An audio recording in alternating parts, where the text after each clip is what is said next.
Good morning, everyone. Welcome to day 2 of Higher Ground. Our very first speaker is Anthony Hopkins, who's going to give us a very important conversation about the importance of mentoring in your career development journey.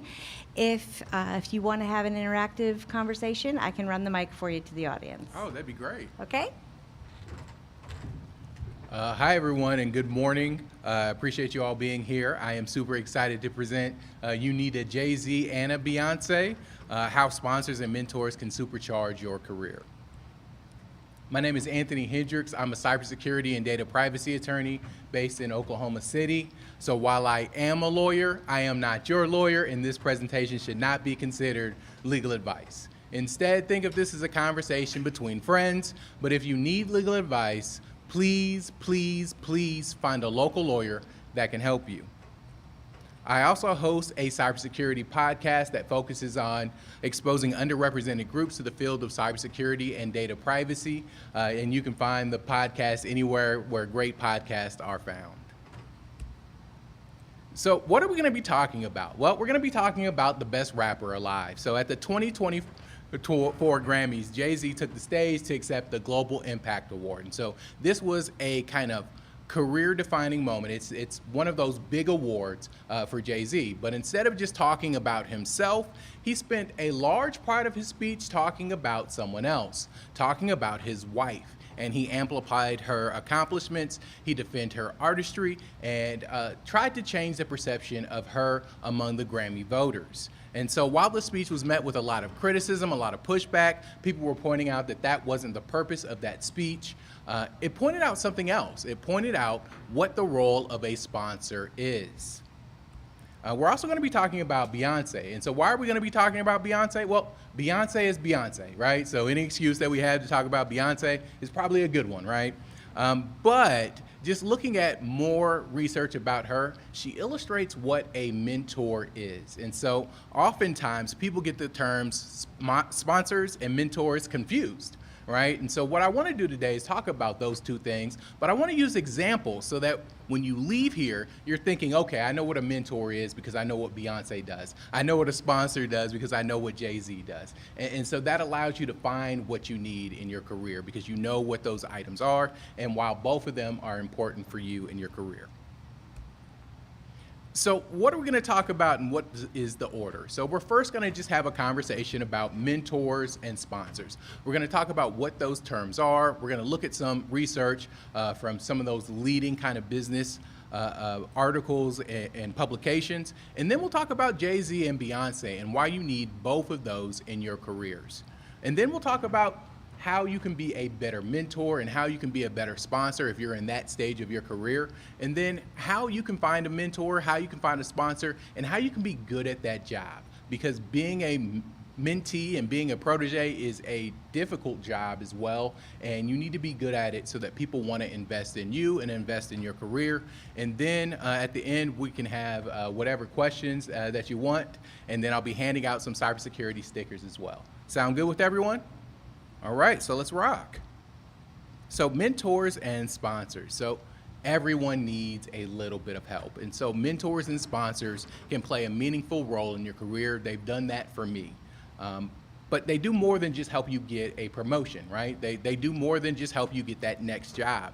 They also help with retention in organizations. They help reduce burnout. And they help limit career frustrations. And so those are all types of things that can be roadblocks in your careers. And having a mentor and having a sponsor helps you avoid those issues. And they play a more significant role for diverse and non-traditional workers, right? They help you when you're entering into a new field become successful. And so mentors and sponsors are important for everyone, but they are especially important for people who are entering into the field who are often underrepresented. So what exactly is a mentor? What is mentorship? So mentorship is a relationship between you and somebody who is sharing knowledge and providing guidance. So think of a mentoring as you directly having a relationship directly with a person where they're encouraging you, where they're giving you advice. That's pretty straightforward. I think we all kind of understand what a mentor is. It's that person that's giving you that kind word, they're giving you a little bit of advice, and they're pointing you in the right direction. And so there are different types and different flavors of mentoring. So there's this traditional model called the guiding light. So this is where you have someone that's a little bit older than you, and they're saying, hey, I've seen it all, I've gone through this, and so let me walk you through kind of these issues. And let me point out some things that you may not kind of understand. So this is kind of that traditional model of a mentor that you think about, that older, wiser person. But there's also another category called windows. And so these are your colleagues who have already experienced these issues.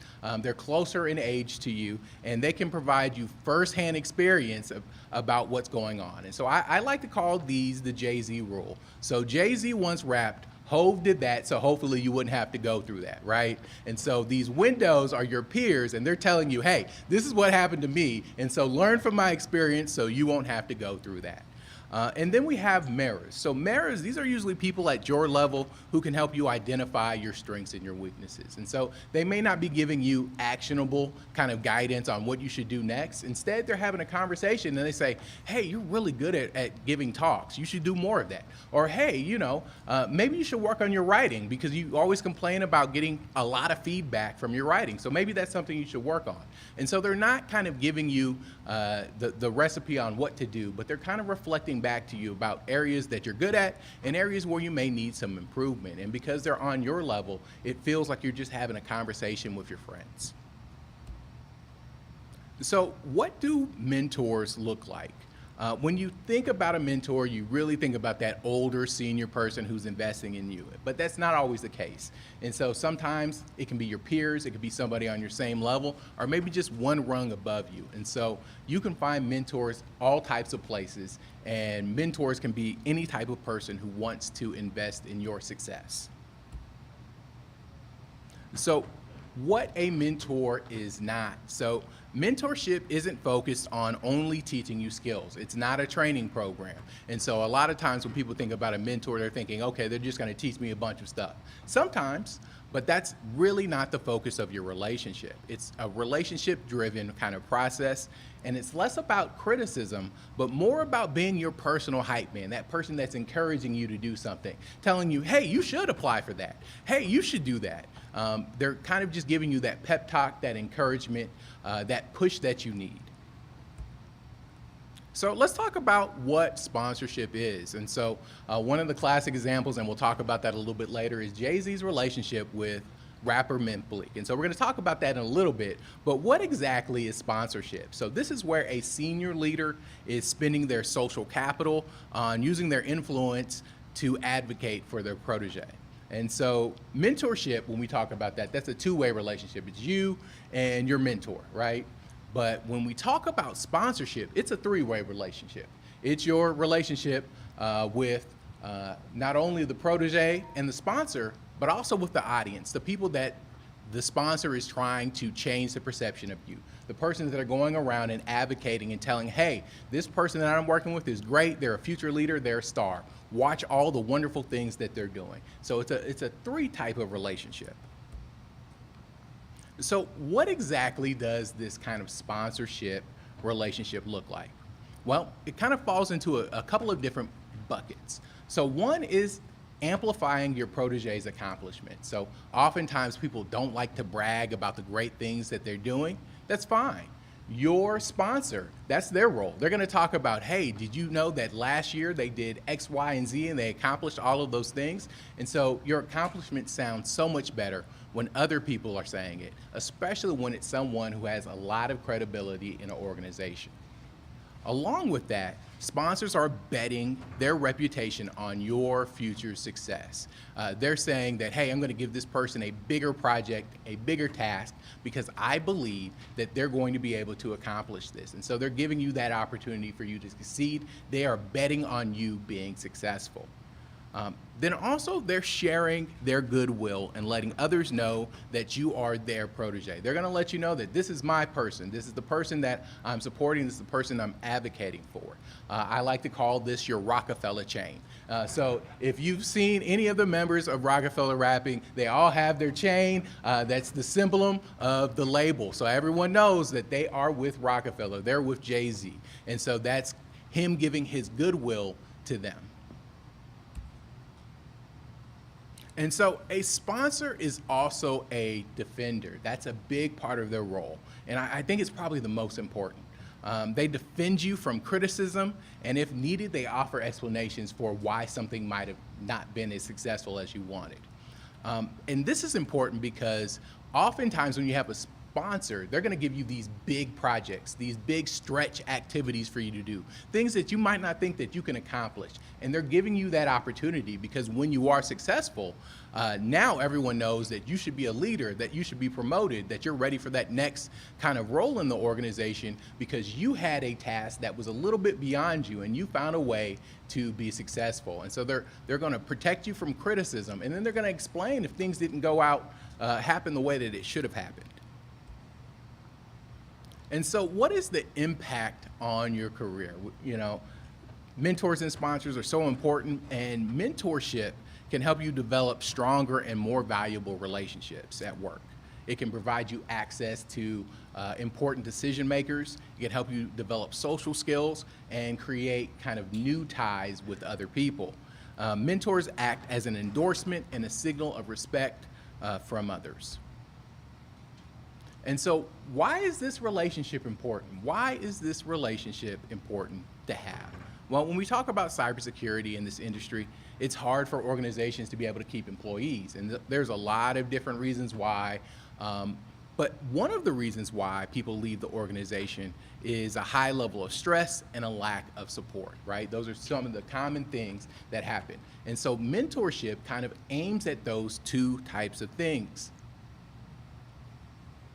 So mentorship can also reduce burnout. So workplace burnout is increasing. And compared to 2 decades ago, people are twice as likely to report that they are suffering from burnout at work, right? And so what is the cause of burnout? Well, according to studies from HBR, loneliness and emotional exhaustion at work lead to burnout. And mentorship and the connection that it creates can help reduce this feeling of loneliness at work, and ultimately can help you with the issues of burnout. And burnout is extremely costly for organizations. It results in a 37% higher absentee rate, 49% more accidents at work, and 16% lower profitability. And so it's important for organizations that employees don't feel burnt out. And one way to do that is to invest in mentorship. It's also costly for you, right? A study from UC Irvine found that it reduces longevity by 70%. And that's a pretty shocking kind of a number. It's more, the reduction is more than alcoholism, more than drugs, more than all of those types of things. And so burnout can be costly for organizations and for yourself. And one way to fight this is to fight loneliness and develop real relationships with people who care about you. So what are the benefits of sponsorship? Well, sponsorship equals promotion. So sponsorship is one of the strongest predictors that we have for promotions and increases in salary. If you have a sponsor, you're likely going to get promoted, you're likely going to make some more money. It's the great equalizer.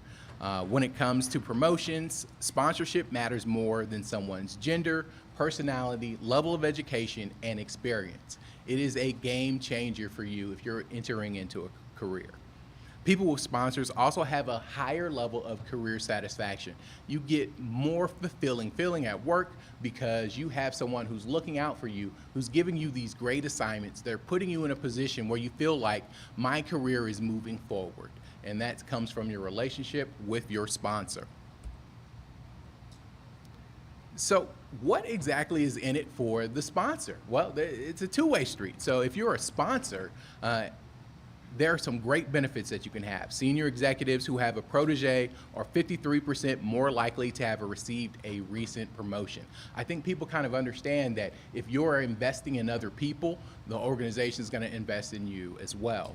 And this works even at people who are at entry level who sponsor someone else. They're 167% likelier to have gotten a recent stretch assignment. And stretch assignments are the best way for you to show that you have these new capabilities, new skills, so that you're moving on to a higher position or a different role with a better title. All right, so let's talk about Jay-Z and Beyonce. So you need a Beyonce. Mentors provide encouragement. They help you celebrate your wins. And that's Beyonce's roles. And so I'm going to look at a couple of examples, but oftentimes when you ask young artists who are R&B singers about who their mentor is or who they aspire to be, they're going to say Beyonce. And let's look at a few TMZ style examples. So let's talk about this guiding light model that we talked about earlier. So I want to talk about Chloe and Haley, and this is an R&B group signed to Beyonce's label.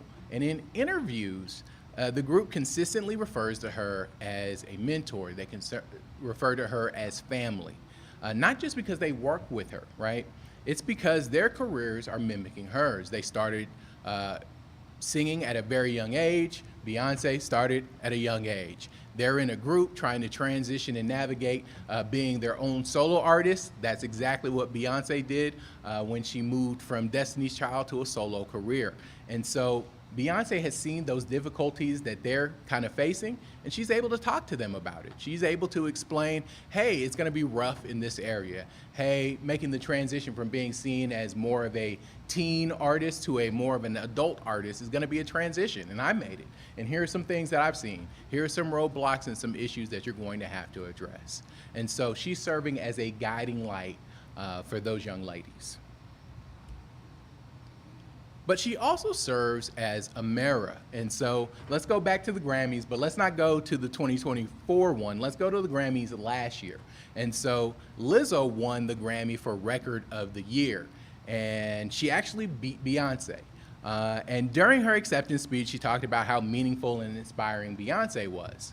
But afterwards, people were asking her, can you kind of just explain a little bit more? And so in interviews, she talked about how Beyonce offered kind words, how she offered encouragement, and talked about her strength as an artist. So she pointed out things that Lizzo was so great at. And so you got not only encouraging words, but you got someone saying, hey, here are some things that you are great at. And I don't know if anyone told you that today, but you were really good at these particular things. And she served as that mirror for Lizzo. And so that's an important role that mentors can play.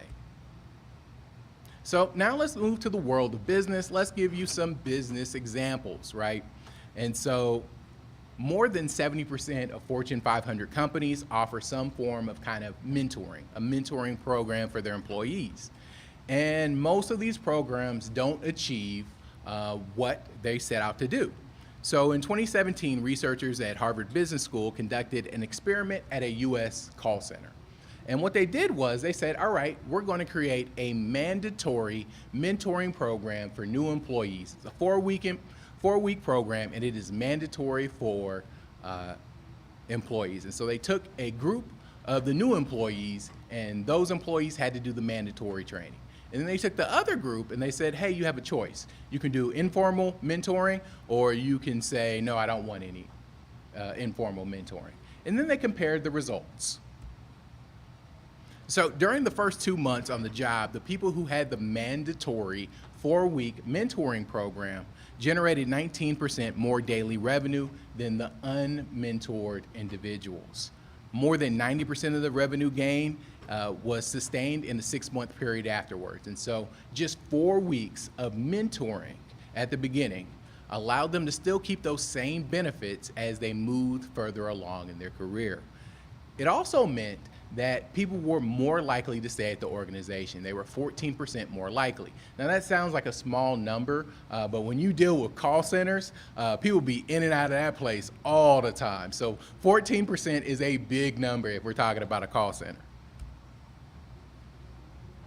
So the mandatory mentees also outperformed the people who had informal mentorship. So people who said, hey, I'd like a mentor, and then they just had an informal mentorship program. People who had the structured, required 4-week program outperformed them. And after the experiment, the US call center adopted this mandatory program. And even after taking away the cost, the added expenses that it might come from setting up this program and implementing it, they had a 870% return on investment. And so you got your money back multiple times. Now, along with having a Beyonce, you also need a Jay-Z. So we started the presentation by talking about Jay-Z's speech at the 2024 Grammys.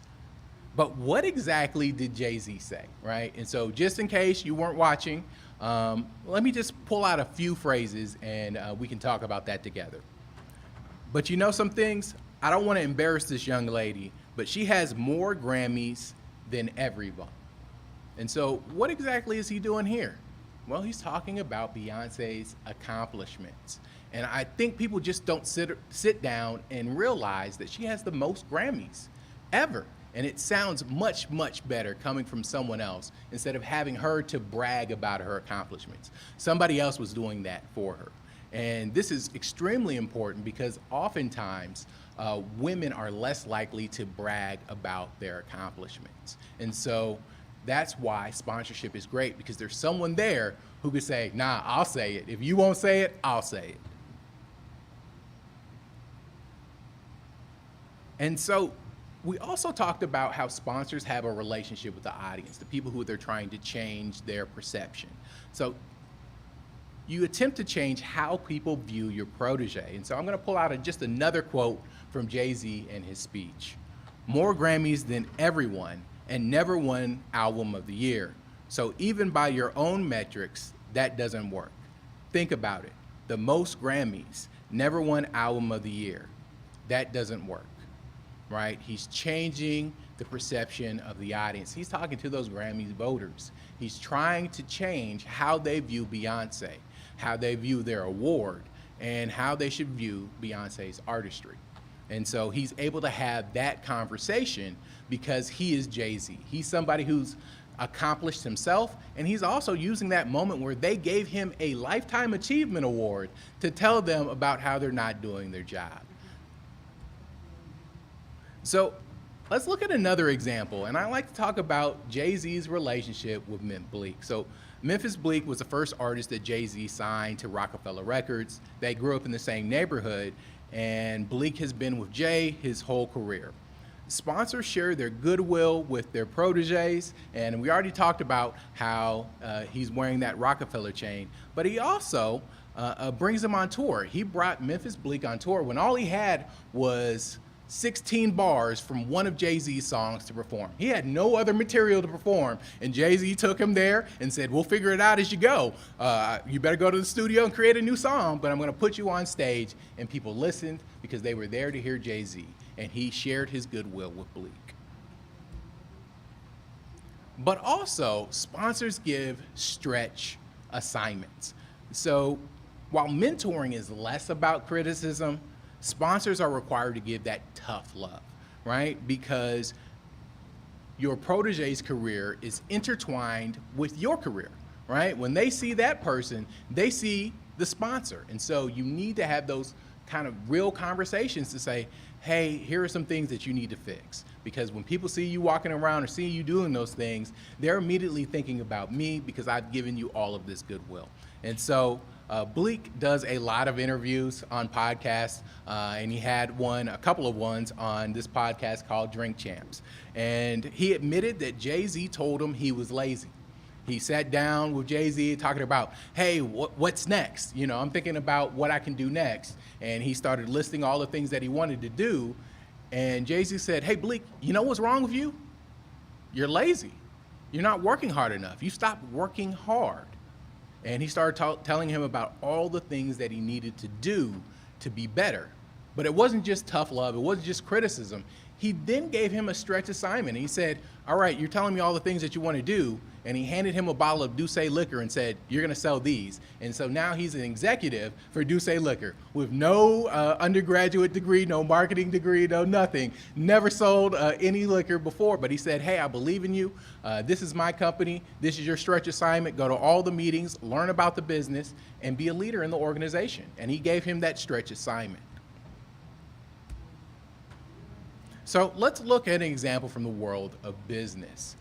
So a bank did an internal kind of research on why their female managing directors left their organization.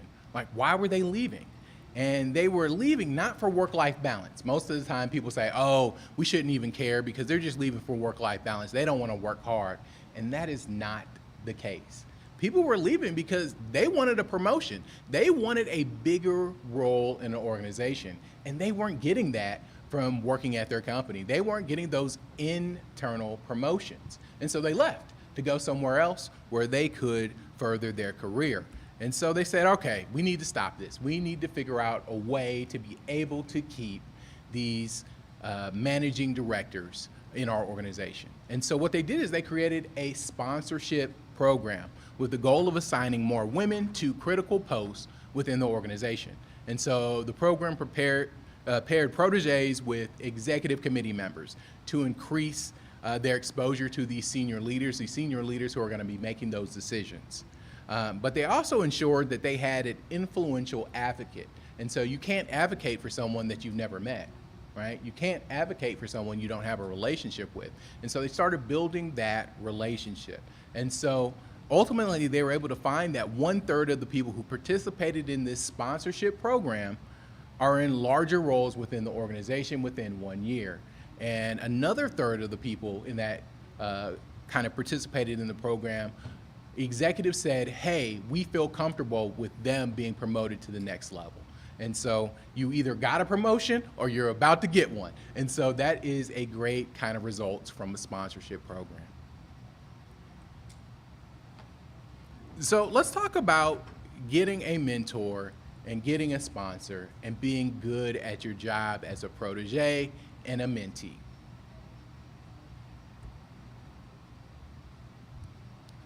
So one of kind of the downfalls, one of the kind of issues with being a mentor and a sponsor is that sometimes you can confuse those terms, exactly what they mean, right?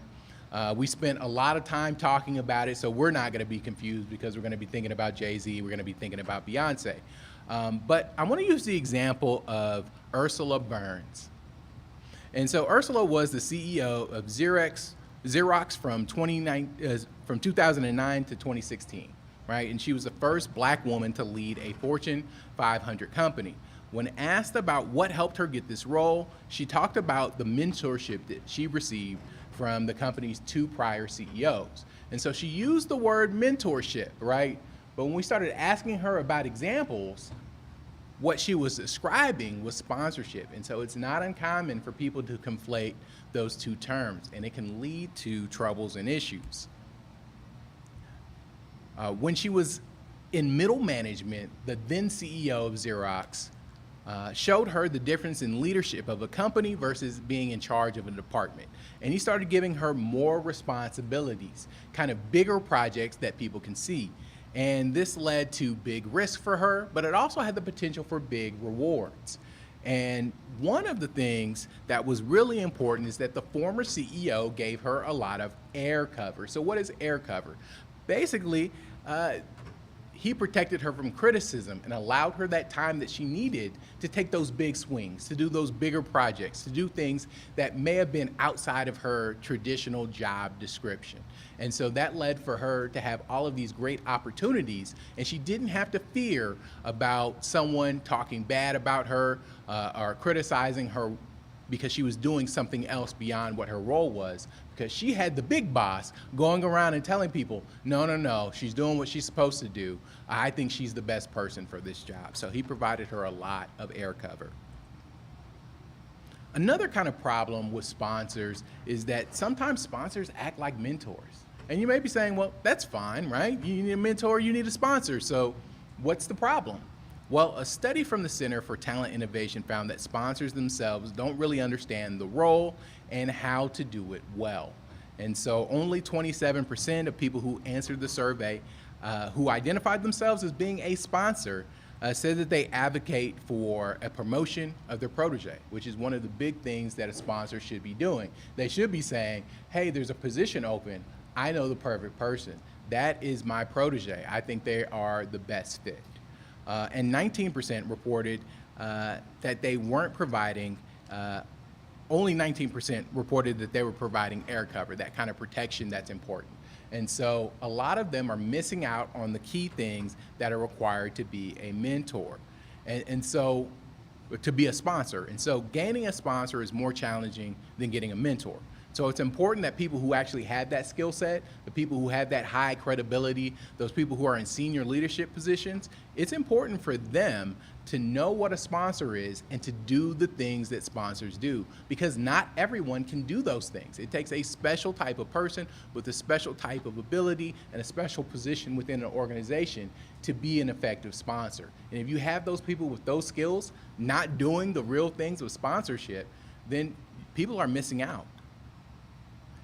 Another thing is men are more likely than women to find sponsors. And when women do find sponsors, their sponsors are more likely to not do their full job of sponsorship. So sometimes they'll be like, yes, I got a sponsor. And then they say, so you're gonna recommend me for this promotion? And their sponsor says, I don't do that.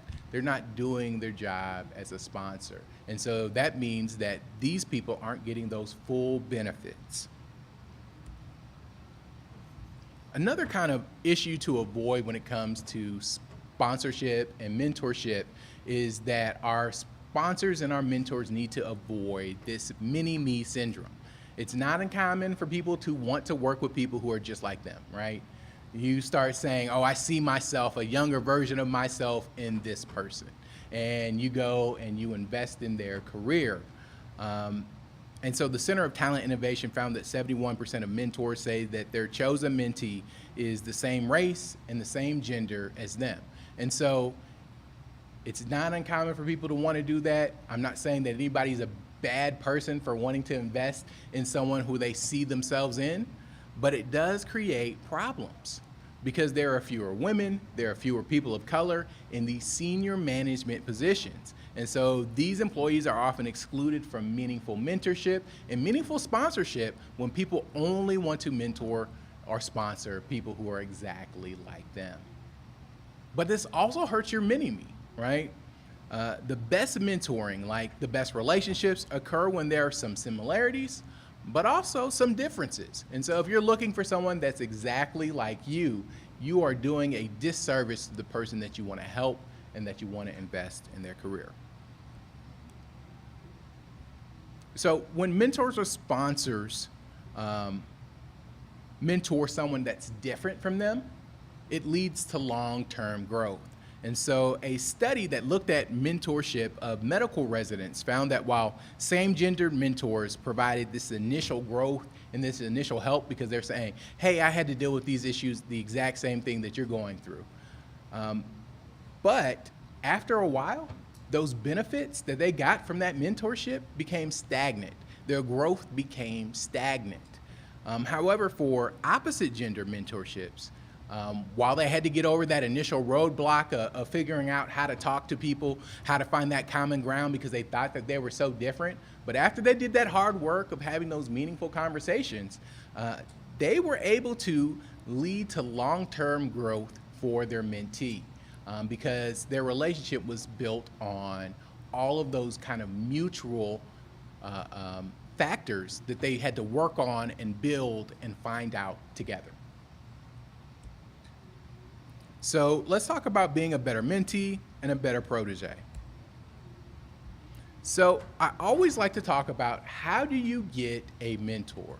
Right? There's all of these wonderful articles that talks about the importance of a mentor, the importance of a sponsor, and you read all the way through it and it doesn't tell you how. There's no recipe in there. And so I want to just talk about a few ways that you can find a mentor. So how do you find a mentor? Well, you ask. Getting a mentor is easier than you think. People are often excited and happy to be asked to be a mentor. And finding a mentor is easier because there are so many options. It can be somebody that you work with. It can be somebody outside of your organization that's in the same industry. It can be someone that you only have occasional conversations with. Maybe you talk to them on LinkedIn about things and ask them questions.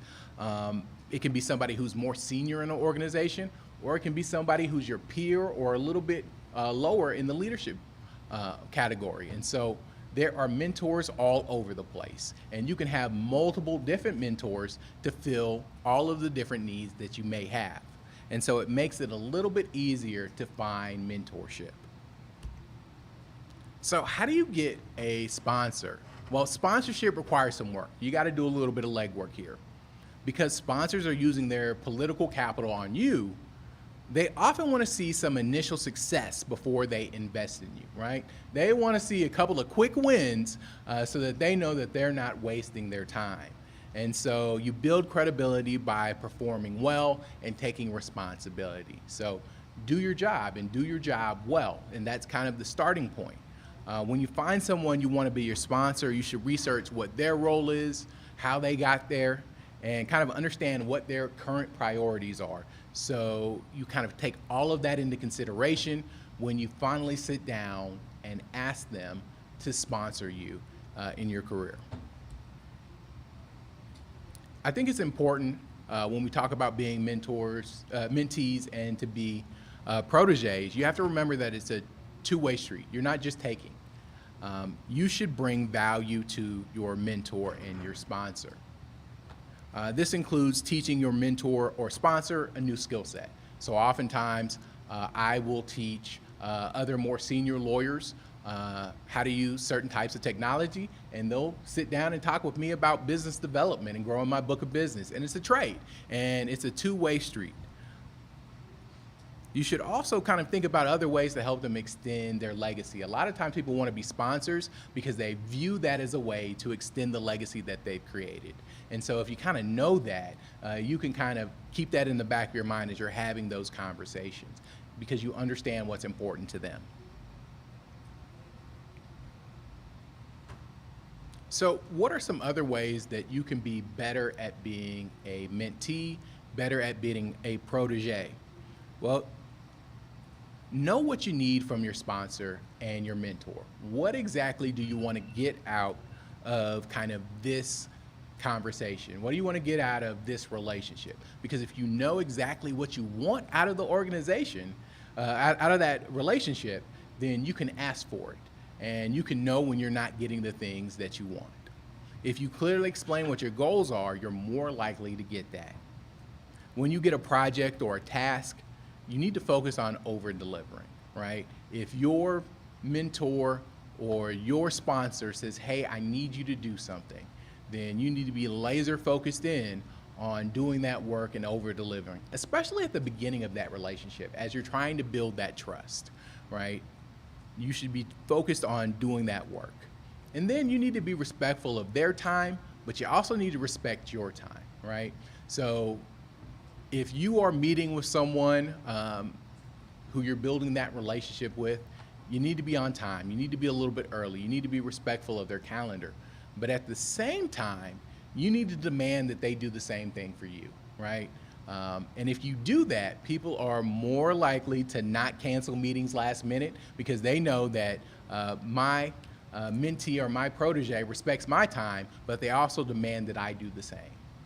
And so these are just a few small little things that you can do to be better at being a mentor or a mentee or a sponsor or a protege.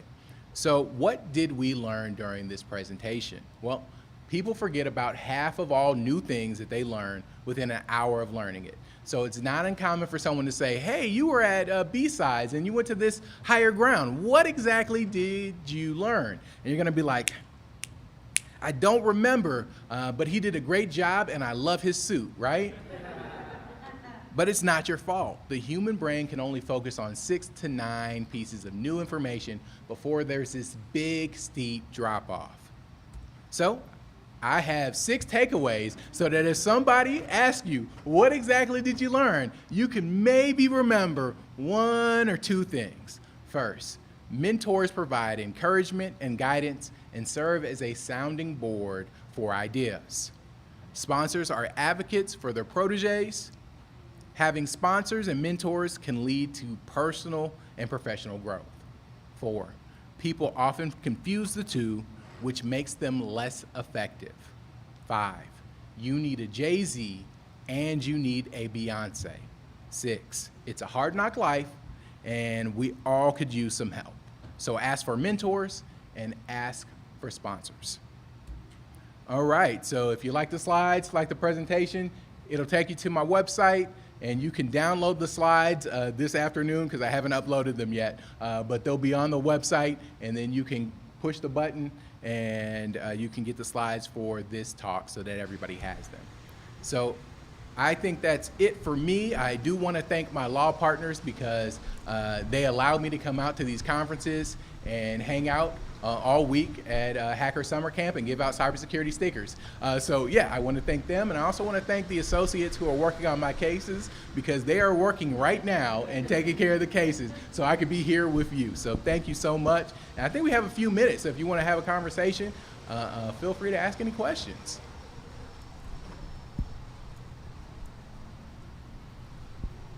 Thank you.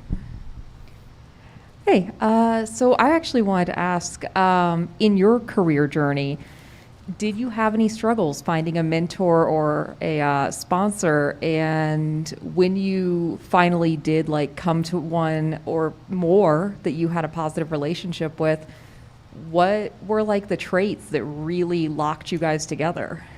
Yeah, so it was a lot easier to find a mentor because you can find all types of mentors. I have a ton. Some of them are my mentors about business development. Some of them are people who, when I just need a pep talk, I've had a bad day, I know that this person, they are going to be my hype person. They're just all going to be talking about all the great things that I do. And so I have some of them within my law firm, some of them outside of it. But sponsorship was harder. Sponsorship was a hard process, and it's an ongoing process, right? But when I think about what are the qualities of a sponsor, it's someone who understands what that role is. They understand that I am coming to them not for a pep talk. I don't need a pep talk from you. You know, I got a whole bunch of other people that'll tell me good job. I'm coming to you because I need to be promoted within the organization. I'm coming to you because I need to be put in a better position to have a bigger book of business, to be able to get better cases. And so they understand what the assignment is, and they do that. Also, another trait is somebody who wants the job, right? There are a lot of people who have that kind of capital, but they don't want to do it. They're thinking that it's too much work, or they'll say, yeah, I'll help you. And then when you sit down for a meeting, the meetings just keep getting kicked off of their calendar. They keep pushing back your meetings weeks and weeks. So you need someone who understands what they're supposed to be doing and who has the time and the willingness to do so. And so those are kind of the qualities. But my sponsors are very different than me, right? You know, I don't have someone who, you know, looks like the older version of me, but their career looks like the version of the career that I want. Thank you. Are there any mentor courses or programs that you can recommend? One of the challenges I've seen in my experience is that people want to be mentors, but there is a lack of understanding or I guess rigor around what that means and how to execute on that effectively. No, that's a great question. So when I do presentations, I always say, Anthony's selling nothing. So I have no courses or anything that I'm selling. And when it comes to kind of courses that are out there, you know, I don't have any that I can recommend. But what I would say is if you start looking at people who are advertising those things, you should have your own list of things that you want, and what they're offering should match those things, right? And a lot of times there are people who are selling these courses about all of these things, and they really don't know what they're talking about. So if you have your list, you know, you're put in a good position.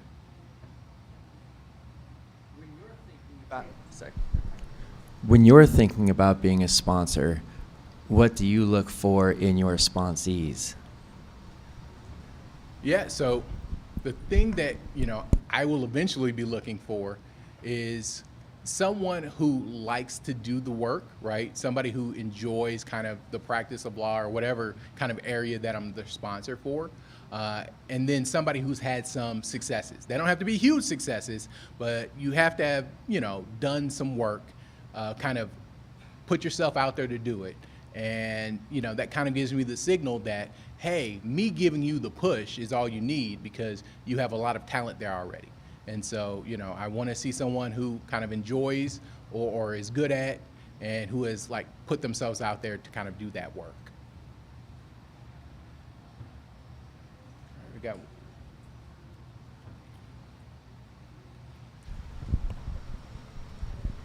In your slide, you mentioned that mentors should really kind of know, or I mean, mentees should know what they want to be able to find a good mentor. What about someone who's new to an organization and may not know what they want, who still kind of wants a mentor? Do you recommend they do some research first, or would you still advise that they look for a mentor? Yeah, so the thing about it is you may not know all the things that you may want from that organization, but you probably have a good idea about what you want from your career, right? You're like, hey, you know, I want to be able to learn skills. I want to be put in a good position to be exposed to different people. I want, you know, I'm dealing with maybe some confidence issues. I want somebody that's going to spend some time encouraging me. So those are things that you can know that you want before you may learn about what exactly your organization has to offer, because you can have mentors inside of your company, but outside of your company as well.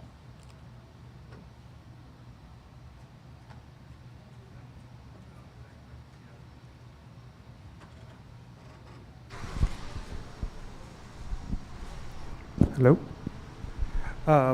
What would you say is the cutoff if you pick a bad protege? Like, at what point do you say, hey, this isn't for you, this isn't for, you know, this? At what point? So I'm laughing because I took the slide out about that because I was going to use an example, but my secretary, when she was looking through my slides, she was like, that's a little problematic, because I was going to talk about Jay-Z and Kanye West, and she was like, take Kanye out of it. No Kanye, no Kanye. But, you know, Kanye talked about Jay-Z being his big brother, and then that relationship eventually changed. And, you know, while they're civil and maybe trying to reconcile, that relationship changed. And so what you should do is you should be thoughtful when it comes to that, right? You should be giving your protege every opportunity to meet your expectations. And so that often requires you to tell them what your expectations are. If you have not told them what you want them to do, you can't be mad that they didn't do those things, right? And so you need to have that conversation first. And then you need to kind of present them a path forward. Hey, you know, here are the things I'm expecting from you, right? I gave you this stretch assignment and I want you to do it, but because everybody knows you're doing that stretch assignment because I gave it to you, I need you to check in and just have weekly check-ins about what you're doing. You know, they don't have to be long, they don't have to be, and you're giving them what you want and you're giving them a path forward. Now, if they consistently failed at that, that's when you need to have that conversation. And the problem is, when you're a sponsor, you're not only having that conversation with that person, but you're gonna have to start having that conversation with the broader community, because you put your capital into them, and so when they think about that, your protege, they think about you. So you're gonna also have to have conversations with other people. And so that is a big kind of punishment. And so you need to be very careful about it. You need to give them every opportunity in the world before you make that decision. Time for one more. Okay. So not a question, but I just kind of wanted to add on to what you were saying about as someone who took on too much with a group of people and was consistently failing and had to pull out, the thing that helped was a direct, honest conversation about, like, these are the things I need from you. If you cannot meet these expectations, then these are the things that I am losing if you cannot meet them. I ended up pulling out, and then I was able to, like, excel in all of my other areas as well, because I was just taking on too much at once. But that's kind of what I would say from the mentee perspective, from someone who had failed. I just want to say that was a very smart thing to say, and it wasn't a failure. You learned. Yeah. See what you just did? Good deal. All right, well, thank you so much. I'm gonna be around. I got some cybersecurity stickers if you want one, and let's be friends. All right, thank you.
probably needs no introduction. Philip Wiley is going to tell us all about how to get into pen testing.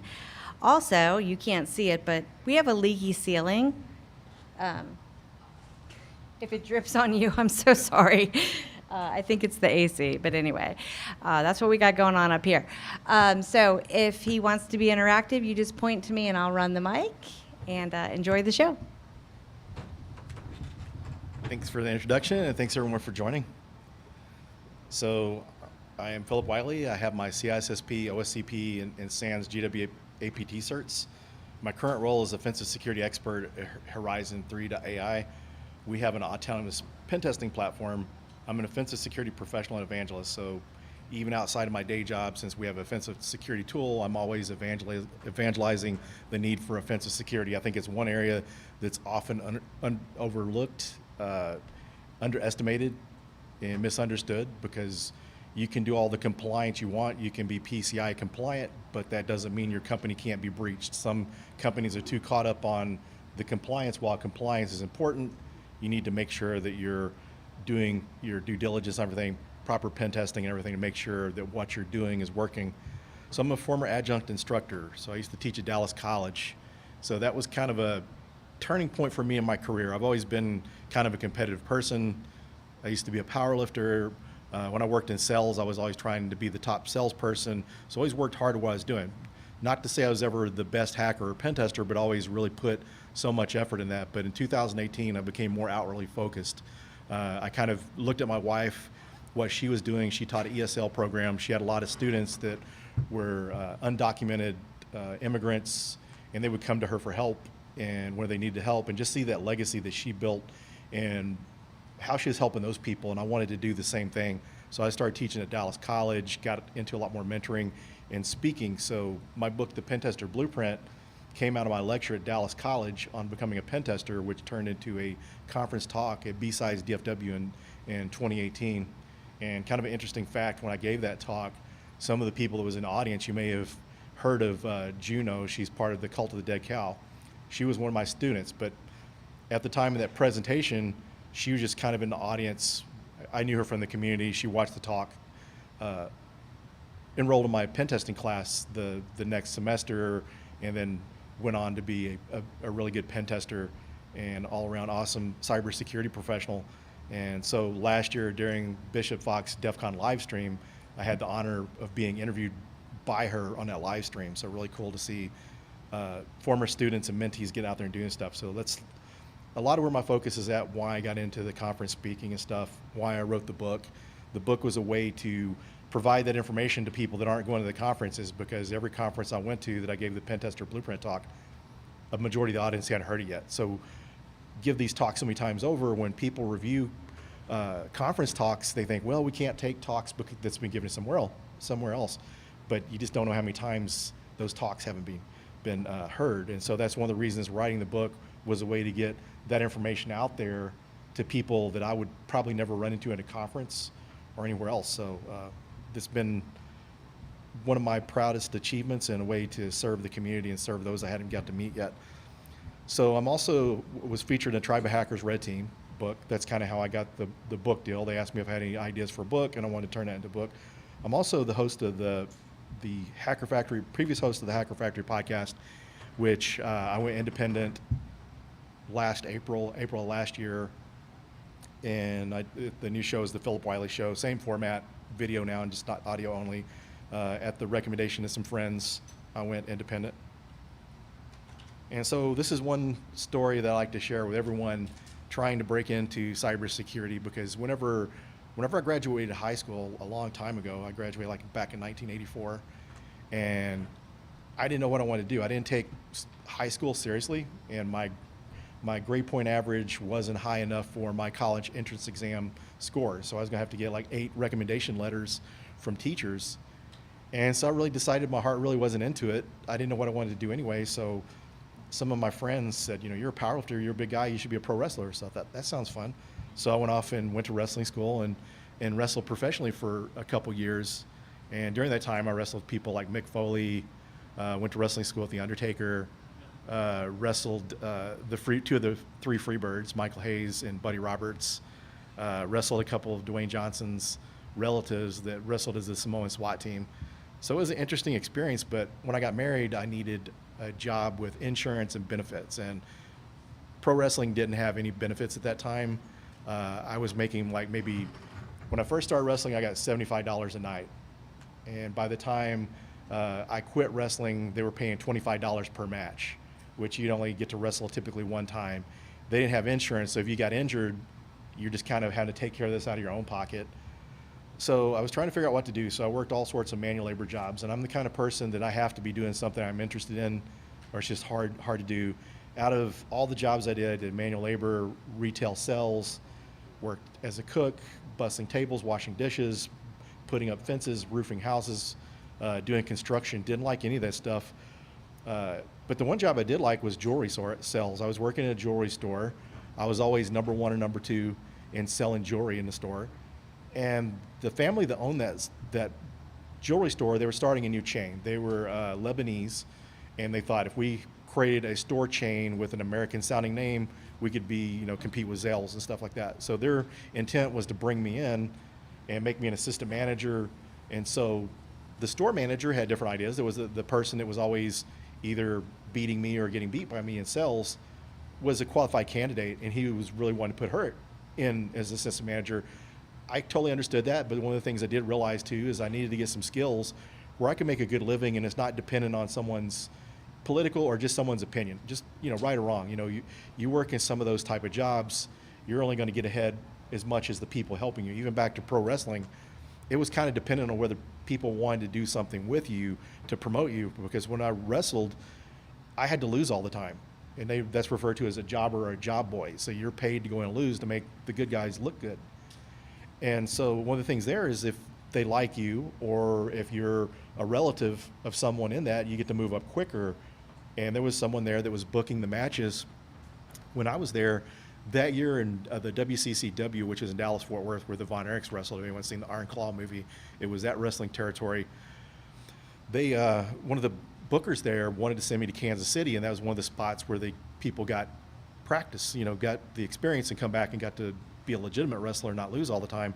But by the time they got around to planning that, the federation had been sold off, someone else come in, so I lost that connection. So one of the things I looked at based on that experience working in the jewelry store, I needed to get a trade where I can make good money in advance, regardless of whether I was a manager or whether, depending on what someone's preference, wouldn't hold me back in my career. So one day I was watching television and saw this commercial for the American Trades Institute. It's a trade school in Hurst, Texas, and always liked drawing in high school and took some drafting classes, so I decided to attend that school. So I learned AutoCAD. So this was back in, by the time I got out, was about 94. I was like another one of the points I like to share here to encourage people. When I was going through this CAD school, I had a computer at home. My ex-wife's dad had gave us a computer, and basically all we were doing is back then you had Prodigy was one of the internet services or whatever, and it was really limited what you could do. You could play online games. I could boot a computer, play those online games, and that was it. Once I went to CAD school, I was probably the worst computer skills-wise. And by the time I got finished with school and was in the workplace, I was finding different features on new versions of AutoCAD quicker than my coworkers were. And when Windows 95 came out, I figured out how to use that. I was figuring out how to be able to network systems, how to do network printing when our local IT guy, which I worked for this manufacturing company, their main headquarters was in Stephenville, Texas. That's where all the IT staff was at. But they had one accounting person that did our IT in our office. He wasn't able to figure out how to get Windows to print, Windows 95 to print on a Novell network, and I was able to figure it out. And this is the first time I ever got called a hacker. So before I ever thought about being one, this guy was kind of jealous because I was able to figure out something he wasn't, and he was kind of the on-site IT staff. But what I've learned is I had a lot more of a knack, and just kind of reiterating on that story, I went in not thinking I had the skills, and I learned it. So if you're just starting out in your career, maybe you've been in security, you're just getting into pen testing, the more you do these things, the better you're going to get. So kind of give yourself some grace and realize that you don't start out as this awesome hacker, pen tester, or whatever security professional. It takes time, and you can get there. And if you're ambitious and put in the time, you can get there sooner. So I found out about sysadmin work. I was being this company I was working at, we were being billed out at $30 an hour. We were making half of that. They brought in a consultant to work on our server, and they were billing out $50 an hour. So I thought, well, he's making about $25 an hour. That's $10 an hour more than what I'm making, and what they're doing looks a lot more interesting. So I taught myself how to build computers, took a Novell network operating system course. For those of you that not familiar with that, Novell NetWare was the predominant network operating system before Microsoft came out with Active Directory. So got my first sysadmin job, did that for 6 years, and wanted to get information security, got some the CISSP and the NSA IAM certification, and got to move over in the security team in 2004. So we got a new CISO at the company about 2005, around September 2005. He had a more modern idea of the way security organizations should be divided. So for us, it was everyone was doing network security, firewalls, intrusion detection systems, some vulnerability scanning. But when he came in, he put me on the application security team, and that's where I found out about pen testing. I was managing our third-party pen test and got to do some vulnerability scanning. So when I got laid off in 2012, I applied for a consulting role with Verizon and got my first pen testing job. And another lesson there is to just, if you want to do it, apply for it. Don't, let them turn you down. Don't be the thing that's going to prevent you from getting the roles. They took a chance on me, and one of the things they saw was my passion to learn. I was doing a lot of self-study. I used to do web design on the side, and I hosted the web servers in my home. So this manager saw that I like to build things and do a lot of self-learning. So he liked that. That was his way of doing things. He really wasn't big on telling us, go take this pen testing course. He said, learn how to build it first. Then if you know how to build it, you can secure it, and then it's going to be easier to break into it. So I kind of fit the culture in his mindset, and they gave me the job. They took a chance on me because my background, I had some vulnerability scanning, application security, network security, and also sysadmin. The sysadmin experience gave me more towards that job than anything else. So first 5 years of my career spent consulting, worked internally for companies. And so consulting, if you get a chance to do consulting, I highly recommend that experience because you get access to so many different environments. If you work in environments, they're going to change systems, things are going to change, but on a slower pace compared to consulting.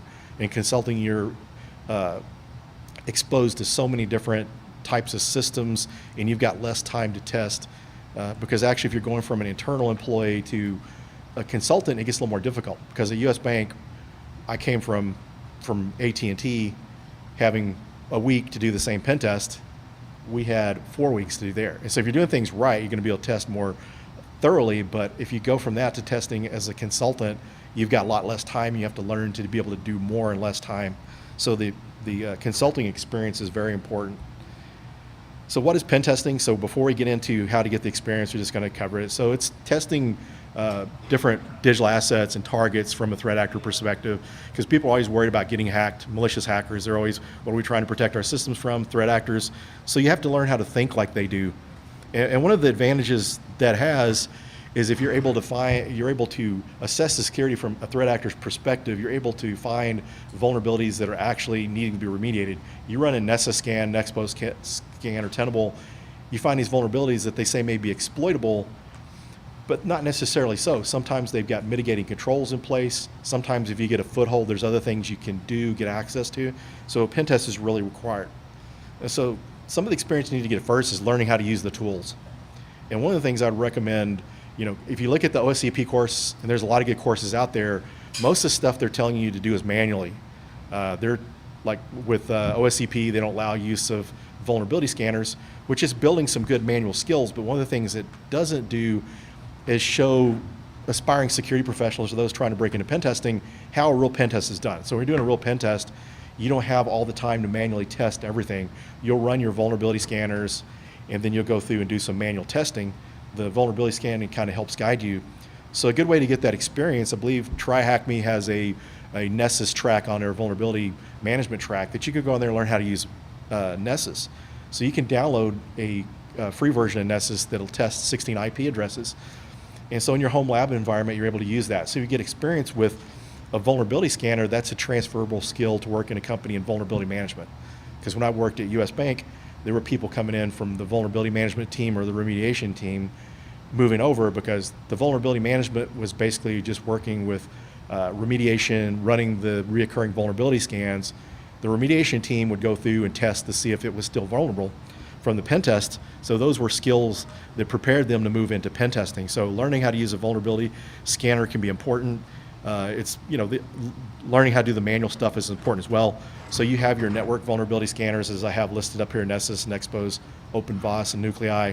OpenVAS also has a free version that you can download, but I would recommend Nessus since it's probably most widely used in consulting, but used a lot in internal organizations. So some companies use the commercial version, which is Tenable Essentials or Tenable, and it's the same type product, but getting used that's helpful. Learning how to use Linux, especially the different operating systems that are geared towards pen testing, like Kali Linux and Parrot OS. Those are two of the best. There's some others out there, like Arch and some other pen testing distros, but the nice thing about Kali Linux and Parrot OS, they've been maintained for a long time and work really well. And another thing too is learn how to use tools in a Windows environment. So Mandiant came out with a couple different VMs or projects. One's Commando VM and one's Flare VM. Commando is strictly pen testing tools, whereas Flare VM is reverse engineering. So reverse engineering is important to pen testers. So you take your Windows VM or your bare metal operating system and you run these scripts against it. It takes a long time. It takes like hours to run these scripts. It uses, the automation it uses, the scripts are called chocolatey as the scripts it uses, but it's kind of comparable to some of these other automation tools for Windows. But it installs all those tools, and one of the things it does for you that's kind of a pain when you're setting up a Windows system to do hacking is it goes in and sets like a shared section of your drive where Windows Defender or antivirus is not going to delete your tools. Because if you ever try to install tools on Windows Defender is doing its job, what it should be doing, what looks like malware, removing it. So trying to set up a pen testing box is kind of difficult. So one of the best options with this, not only does it install tools, it prepares your hard drive so your tools aren't going to be deleted. So other pen testing tools like Nmap and Metasploit. Metasploit's a good one. It's a exploit framework and one of the only free ones out there. Just about everything else is paid. And you get a lot of this similar functionality out of Metasploit Community Edition compared to Professional, because Professional kind of integrates with their Nexpose product. So if you're lucky enough to work for one of these companies as Nexpose, you're able to find some of these vulnerabilities, and it works kind of integratedly with Metasploit. But fortunately, I'm glad I started out with the Community Edition because it's a little more difficult, so you don't have the opportunity to use Metasploit Pro. And so different web application pen testing tools, Burp Suite is like one of the industry standards. Zap is good and does a lot of things. But one of the things with Burp Suite, most companies that are looking for pen testers typically want you to have Burp Suite experience. And different web application vulnerability scanners. So Burp Suite Pro does vulnerability scanning. And OWASP Zap, actually they're part of another project now. They're outside of OWASP. But it does vulnerability scanning as well. So if you're using Burp Suite Community, then you can use the vulnerability scanning feature of Zap. And so fuzzers are also good options to learn how to use these tools. So getting to learn how these tools is important, getting the hands-on experience. So as you learn how to use these tools, some other skills that are helpful, and this all kind of depends on where you are in your career. So if you're working in IT, you may have the networking and operating system skills, but you kind of need the operating system skills at a sysadmin level. I had students before and mentees coming in say, you spent like 6 years as sysadmin, do I have to work in IT? You don't have to work in those specific roles, you just kind of need the sysadmin level experience. And when you talk to some experienced people in the industry, you'll run into gatekeepers, but then you run into people that's just their honest opinion that they think you have to work in IT first. But I recommend having those skills because, if you're wanting to be a pen tester, you don't want to wait 6 or 10 years to get into that type of job. So also hacking and pen testing, this is an important part. Whenever I started my job at Verizon, I knew how to run vulnerability scanners. I didn't know how to hack, so I had to gain the hacking skills. So the OSCP was the best option at the time, so I signed up for the OSCP. Also took some of the eLearn security courses. And then reverse engineering. Reverse engineering is important because maybe you're doing a pen test and you find an APK file for an Android app. Sometimes there's hard-coded credentials in those APK files and even Java jar files. I did a pen test once for an airline, and we found a Java jar file that was used for their application, and it had hard-coded credentials to the database in there. So it has the username for the database. You logged into the application, but it connected to the database using the same credentials. But from reverse engineering that, was able to uncover it. So that's an important skill to learn there as well. So getting the hands-on experience, this is what's going to be very valuable. Sometimes you think that if you don't have the professional experience, if you learn how to do this through CTFs, Hack the Box, Try Hack Me, Offensive Security has their cyber range with vulnerable VMs, building your own home lab. Getting this experience and document it is a way to get that experience. Because if you're going through a job interview and you don't have the actual professional experience, if you're able to explain how the tools work, that's going to be helpful, because as a pen tester, in your experience, you're going to get asked these same questions. How do I do this type of testing with Burp Suite? Or, how do you use Nessus or these other vulnerability scanners? And how do you use Metasploit? You'll get asked some of these questions, so if you can answer those questions, that'll go a long way for helping you get through the interview. So other ways to get experience is through bug bounties. So bug bounties are kind of like crowdsourced pen testing, but with bug bounties, it's basically you're getting paid per bug. And some people get into it and they find duplicates, or the finding they find is a downgrade, they don't get paid for it, but don't get discouraged. The thing is, you're finding these vulnerabilities, and if you're able to find those, if you were doing a pen test, you would be able to find these vulnerabilities. And one of the reasons I think people should look at bug bounty learning resources and even try bug bounty, as a pen tester, you get paid to do the job, period. But with bug bounty hunters, you have to work really hard to find bugs. And some of those people are able to find bugs that maybe a pen tester may miss, because they're having to do different tricks to try to find those bug bounties because they want to get paid. So using that will make you a better web app pen tester. And so there's also pen test as a service. So Cobalt does this, Synac. But with Cobalt, they do like network pen testing, web application pen testing. Cobalt's nice too, because they pay $1,500 per pen test. So by pen testing terms and compared to other roles, that's not a lot of money, but it's good side money. And once you've done that for a year, you've got a year's worth of pen testing experience. Now you've got that experience that you can apply somewhere full time and make more money. So I'm hearing of people making $60, $80 an hour, 1099 contract doing pen testing. A company I work for, they were paying like $113 an hour. So once you get that experience, then you're able to translate that over to full-time jobs. And people are starting to see, because one of the things I talked to someone when I was interviewing for a job back in 2020, and they said it's easier to find web app pen testers because bug bounty, because this gives people an opportunity. You're able to do real-world pen testing, whereas there's not really much out there for the infrastructure side, testing, servers and hosts outside of pen test as a service. And some of these offer if you look at Synac Red Team and Cobalt, they have different paths to apply for their team. And some of us going through some of the Hack the Box challenges.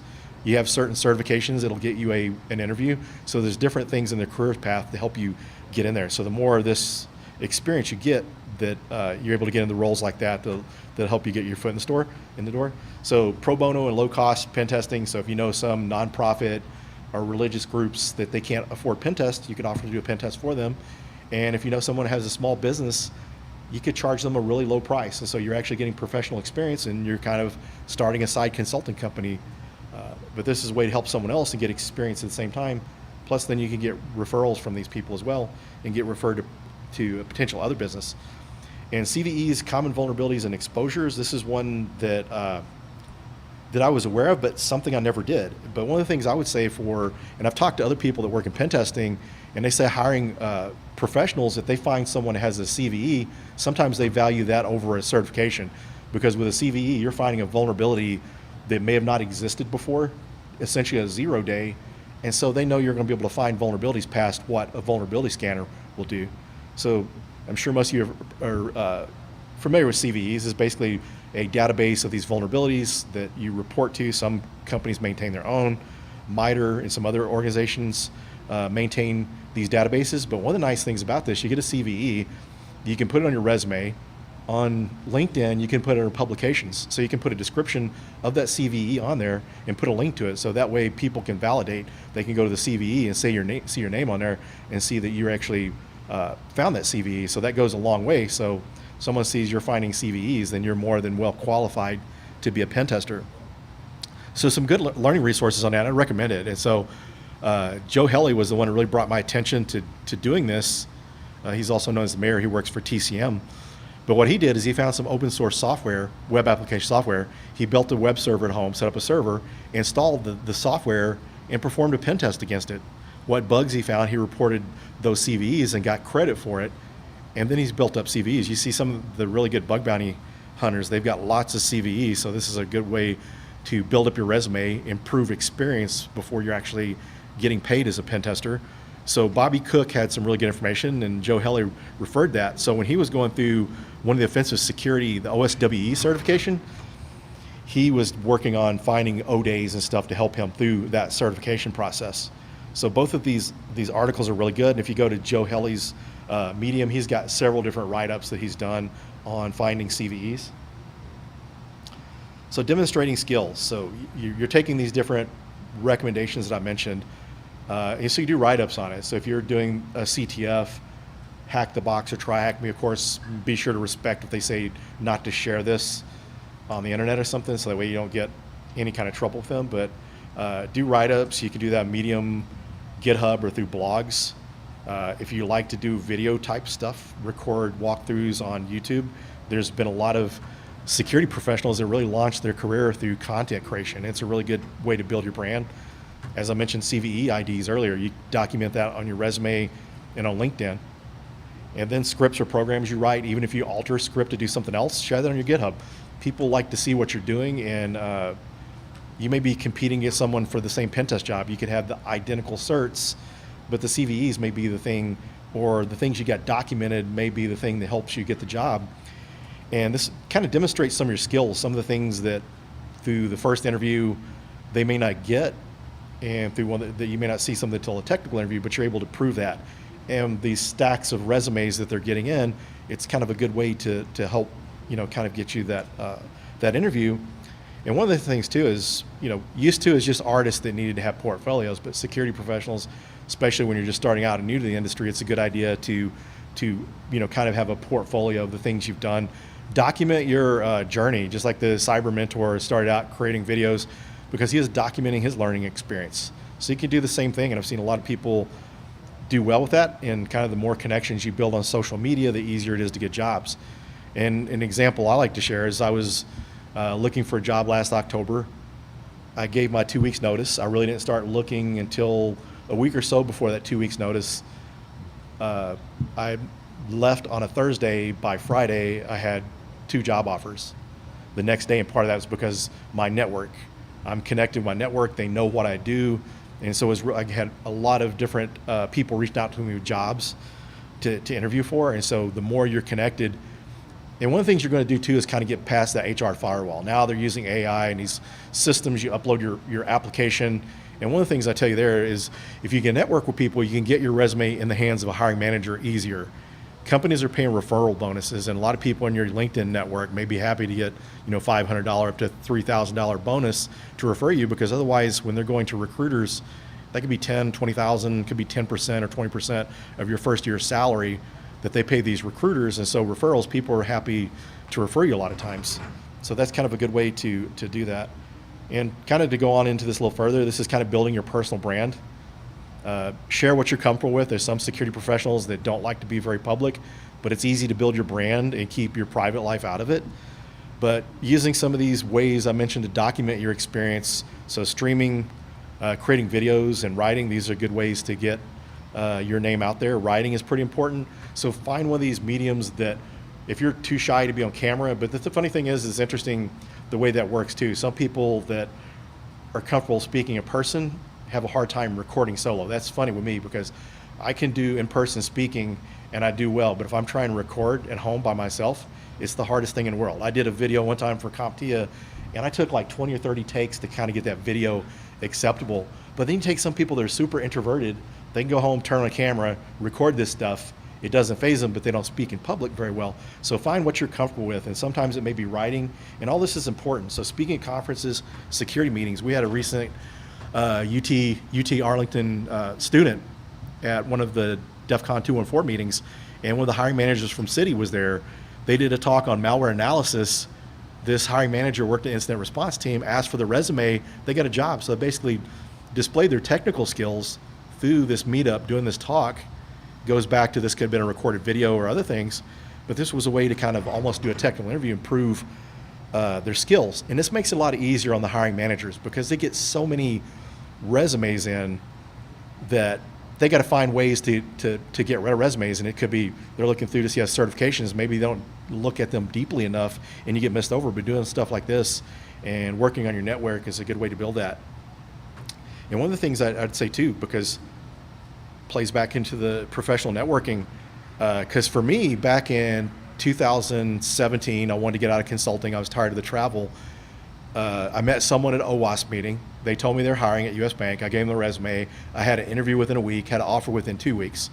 At the same time, I applied for a job at Bank of America, was more than qualified, had my OSCP, SANS Web App Pen Testing Certification, CISSP, and I didn't hear back from them from a year later. And I just went on their application system, uploaded my resume, and applied, and didn't get the job. So you can realize someone is trying to break in, it can be even more difficult. These systems are looking for different keywords that maybe you're not using enough. Maybe they're not using the correct industry standard way of speaking and sharing things.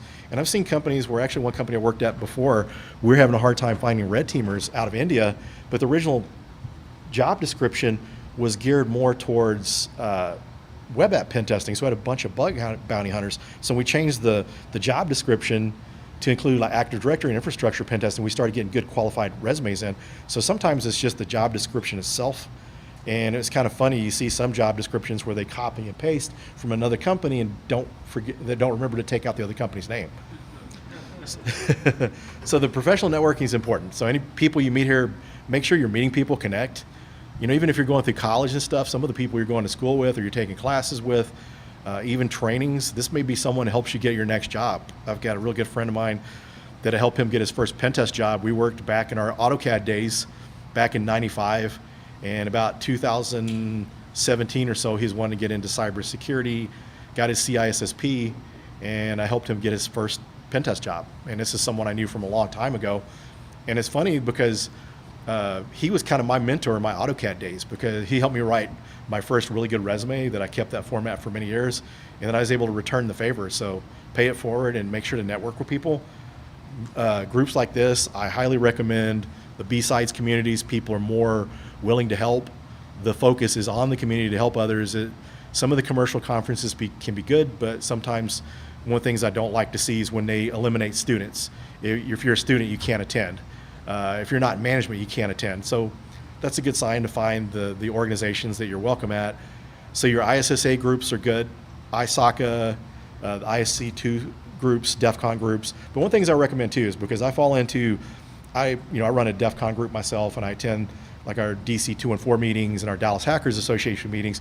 Those are the ones that are most fun. Sometimes I kind of don't go to the ISSA meetings, but it's good to go to the different types of meetings, because the way I describe to people, the Hacker Association meetings, the DEF CON meetings, the OWASP meetings, you learn there, but you go to the ISSA and ISACA meetings to network with hiring managers and look for jobs. So make sure to kind of diversify your different groups you're associating with.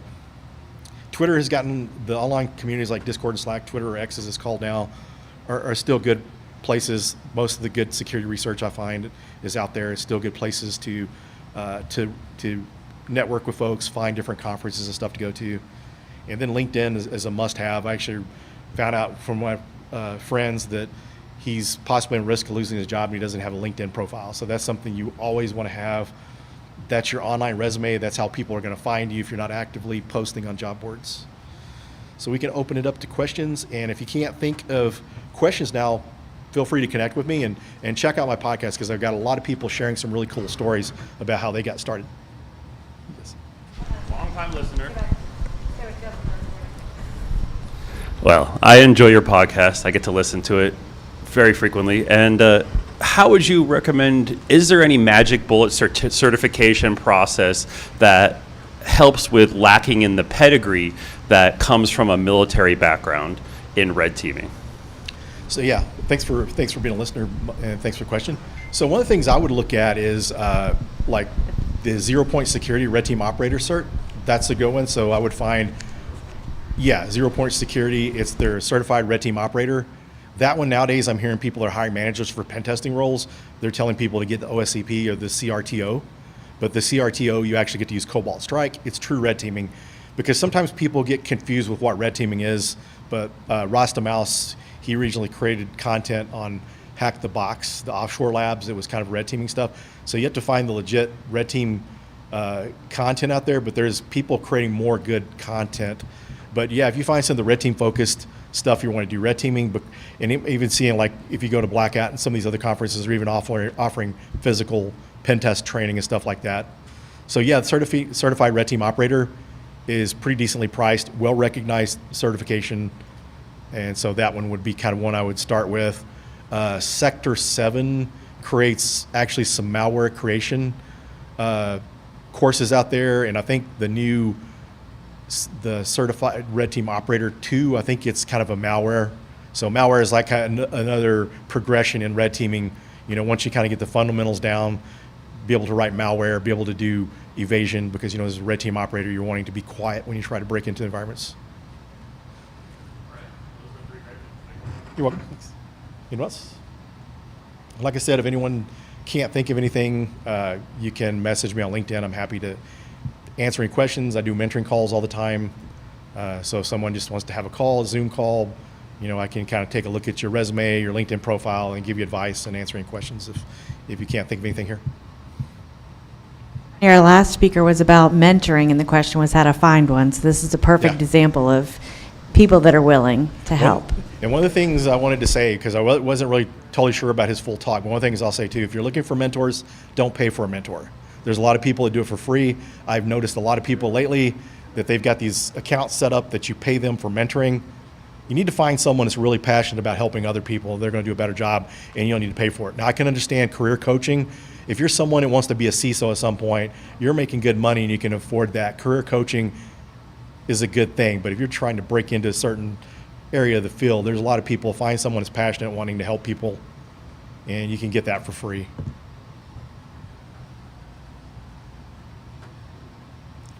Well, thanks everyone.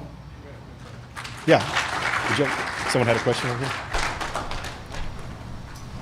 Yeah, I was just going to ask, how much credence do you give to the Paul Jeremy certification map? I don't know if you've seen that online, where it has a series of certifications based on specification. Is that something that you recommend people leverage? Are you familiar with it? And what was that again exactly? The Paul Jeremy certification roadmap for cybersecurity certs? Oh, yeah, I think I've heard of that. I think there's a lot of work put into that, but I think sometimes some of those things can kind of be misleading because they're listing things like CEH. If you're wanting to be a pen tester, you're wanting a certification that's universally accepted. You need something like the OSCP, PPNT, you know, stuff from Cyber Mentor, Certified Red Team Operator, those type of certs. CompTIA, you can learn some good stuff from it. The CEH, you can learn from it, but it's not really going to help you build the skills to be a pen tester. So the things they put out there is usually like that. Those roadmaps are so general, they don't give you enough information, and some of those people hadn't worked in some of those fields. So when it comes to offensive security, it's one of those areas that you really need to talk to someone that's experienced, because some people are trying to tell you what they think pen testing is. It's so much different that it's just really hard to describe. So yeah, those things can kind of be overwhelming and complicated when you see all those hundreds or thousands of certs in there and the roadmap of what to do. And yeah, good question.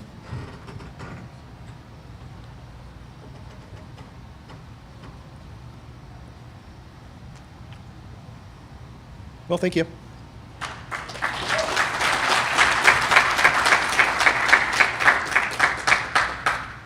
Our next speaker is at 1:30, so enjoy your lunch break.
Hacking and Tracking Your Career by the one and only Leif Dreisler.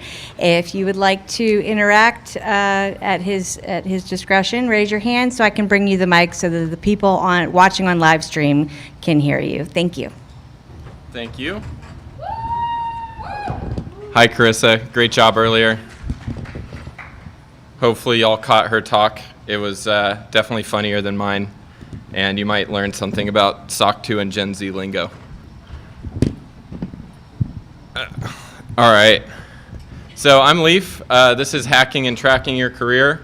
I was supposed to have a fantastic co-presenter, but unfortunately she could not make it. She is getting married to a very nice Elvis impersonator that she met yesterday. I'm Leif. I've spent the last decade working in the security industry in a bunch of different roles. My last 4 have been in people management, both kind of in security and software engineering. I'm very excited to be back here with y'all in Vegas. I always look forward to seeing friends and meeting new people when I'm out here. And I'm currently an engineering manager at SemGrep. I also co-host a podcast, 404 Security Not Found, which does monthly news and discussions. Anna is a former co-host as well. And before SemGrep, I worked at a company called Segment, which sounds very similar, but is not very similar in terms of what the companies do, as an AppSec engineer, and then later went on to do a bunch of software engineering in the security space, and then became an engineering manager. You might have heard of SemGrep. We have a popular open source tool, but we also have paid offerings for static code analysis, software composition analysis, and secret scanning. And if you want to learn more about any of these, there's a variety of SemGrep people in the audience here that I got our CEO to say they had to come. And if you want to talk more, they'll be here. We also have a booth. So that's the last you'll hear about SemGrep. The agenda. We are going to talk about how performance reviews work, how to prepare throughout the year, how to get recognized for your work, how to have ladder-based career conversations, and how to prepare for promotions. At the end of the presentation, you should hopefully have some new tools to help you get that next raise. The slides are on this bit.ly link. If you want to take a picture of this, that might save you from taking pictures later. It's HTYC for Hacking, Tracking Your Career. I'll also have this later in case you decide later that you want it. So raise your hand if you are an individual contributor. All right. Keep your hand up if you would consider yourself as early in your career. Raise your hand if you're interested in becoming a manager. Okay, few people. And raise your hand if you're a manager right now. Okay, cool. Good mix. So this talk is for both individual contributors and managers. Most of my experience is as a manager is as a first-line manager, so managing other individual contributors, although I do have a little bit of experience managing another manager. For individual contributors, these are going to be skills that are just going to help you throughout the year, and it's going to give you insight into how a layer above you, your manager's layer, operates. Managers need to be able to teach your team these skills, and then you also need to be able to apply these to yourselves because you are also growing in your career. If you're a good manager, that's going to help your team because you're going to be able to get promoted and get more scope and more influence within your company, which allows you to help out the folks on your team that are doing well. So part of mine and Misha's philosophy is that you are responsible for a lot of your own career development, and it doesn't matter if you're an IC or a manager. Part of your manager's job is to teach you these skills, help you stay on track, collaboratively chart a career path, but they shouldn't be expected to plan your whole career for you. Things are pretty formulaic at most companies to go from an entry-level engineer into a mid-level engineer, but they get less so as you get more senior. And you need to be able to navigate these things yourself autonomously as you level up throughout your organization. Learning to do these things independently is going to help insulate you from bad managers, changes in managers, and will accelerate your own growth. Nobody else is going to be with you your whole career, so getting to learn how to do these things yourself is really, really important. So next I'll talk about some things that you need to prepare for throughout the year. Everybody's juggling a lot of things, and it's easy to forget the details of what you worked on a few months ago. And your manager is also going to miss things. They're not going to remember everything that you worked on, especially if it's a bigger team. When you're earlier in your career, they're going to be a lot more hands-on with the things that you're doing, but that isn't going to be the case forever. And it's a really good time early in your career to get in the habit of tracking your accomplishments. If you're not early in your career and you don't have this habit, it's never too late to start. But make sure that in addition to tracking the things that you're working on, that you understand how performance reviews and calibrations work at your company. If you don't know this, ask your manager. If your manager doesn't know, make sure that they figure it out and hold them accountable to telling you. Ideally, they would be doing this proactively, but if they don't, you should tell them to do it. So one of the most important year-round events for your pay and your progression throughout your career is performance reviews. Most companies do these 2 times a year. Some companies do them 1 time a year. During full reviews, you'll do a self-review. You'll get reviews from people that you work with regularly. These are called peer reviews. And then you'll also have a review from your manager. The manager reviews typically include a performance rating, meets expectations, exceeds expectations, something like that, as well as an evaluation of whether you're ready or not for promotion. You want to prepare for these, as I said, by taking notes throughout the year. And I included just like a quick sample of what a 2-review year might look like. You might have the first review period be January through June. This typically means that you're writing reviews and doing calibrations and things like that in sometime like July or August. And then the work that you do between July and December, that's going to be review period 2, and that's going to be something that you would do the mechanics of in January or February. Some places also do a promo-only review. I think this is better than only doing 1 review a year because it gives people a second opportunity to get promoted instead of waiting 6 months. I like doing full reviews twice a year, even though it's a lot more work for everybody involved, but I think that it is nice for people to get more formal feedback on a more regular cadence, especially if they're on a team where their manager isn't doing more regular career conversations. So I've said calibration a few times. Calibration is when managers go over projects, ratings, and performance readiness for their reports. Your manager is just going to be up there by themselves. You're not part of this. Managers can expect for their proposals to be stress tested by other managers. They might ask questions. This is when ratings can change. So maybe your manager thinks that you got a meets. Maybe another manager thinks that based off of what they've said that it's below that or above that. I think it's actually a good sign when there's some disagreement amongst managers, since it means that people are actually paying attention and scrutinizing proposals, as long as stuff is being applied fairly. But I think it's actually bad if nobody's checking anything, because then managers are just going to promote people, and if you have people that aren't ready for that next level and they're just getting promoted, it really causes a lot of problems in your organization. Make sure, as I've said, that you really understand how this process works, because it's really important and impactful to your compensation. After calibration, there might be an additional step where engineering leadership does a review of promotions. Your manager may be asked to create a promotion packet for the leaders of your company to look at. This is a great growth opportunity if you can work on this collaboratively. Not every manager will do that. It's not always possible for you to work on this, but I do think it gives you some really valuable insight into how your promo is being finalized. And it's also a good opportunity to make sure that you're being represented accurately. So now that we've talked about some things that just kind of happen at a lot of companies, there's a few things that you should watch out for and try to insulate yourself from. One is when your manager changes. This is typically something you're not going to have a lot of control over. I mean, maybe during a reorg, you can advocate for yourself to stay with them if you like that manager. But a lot of times they're leaving the company or things are changing around you and you're not going to have a lot of agency here. But one thing that you can do is make sure that you are tracking your accomplishments. This is a really good way to help onboard your new manager to the things that you've been working on. You can walk through your list of all the projects you've been doing the last few months. And then you also need to, you might be tempted to think that your old manager is going to take care of this. Assume they won't. Sometimes they will, especially if they're still at the company. But really, you should be preparing for a situation where they're leaving and they don't do any of this stuff.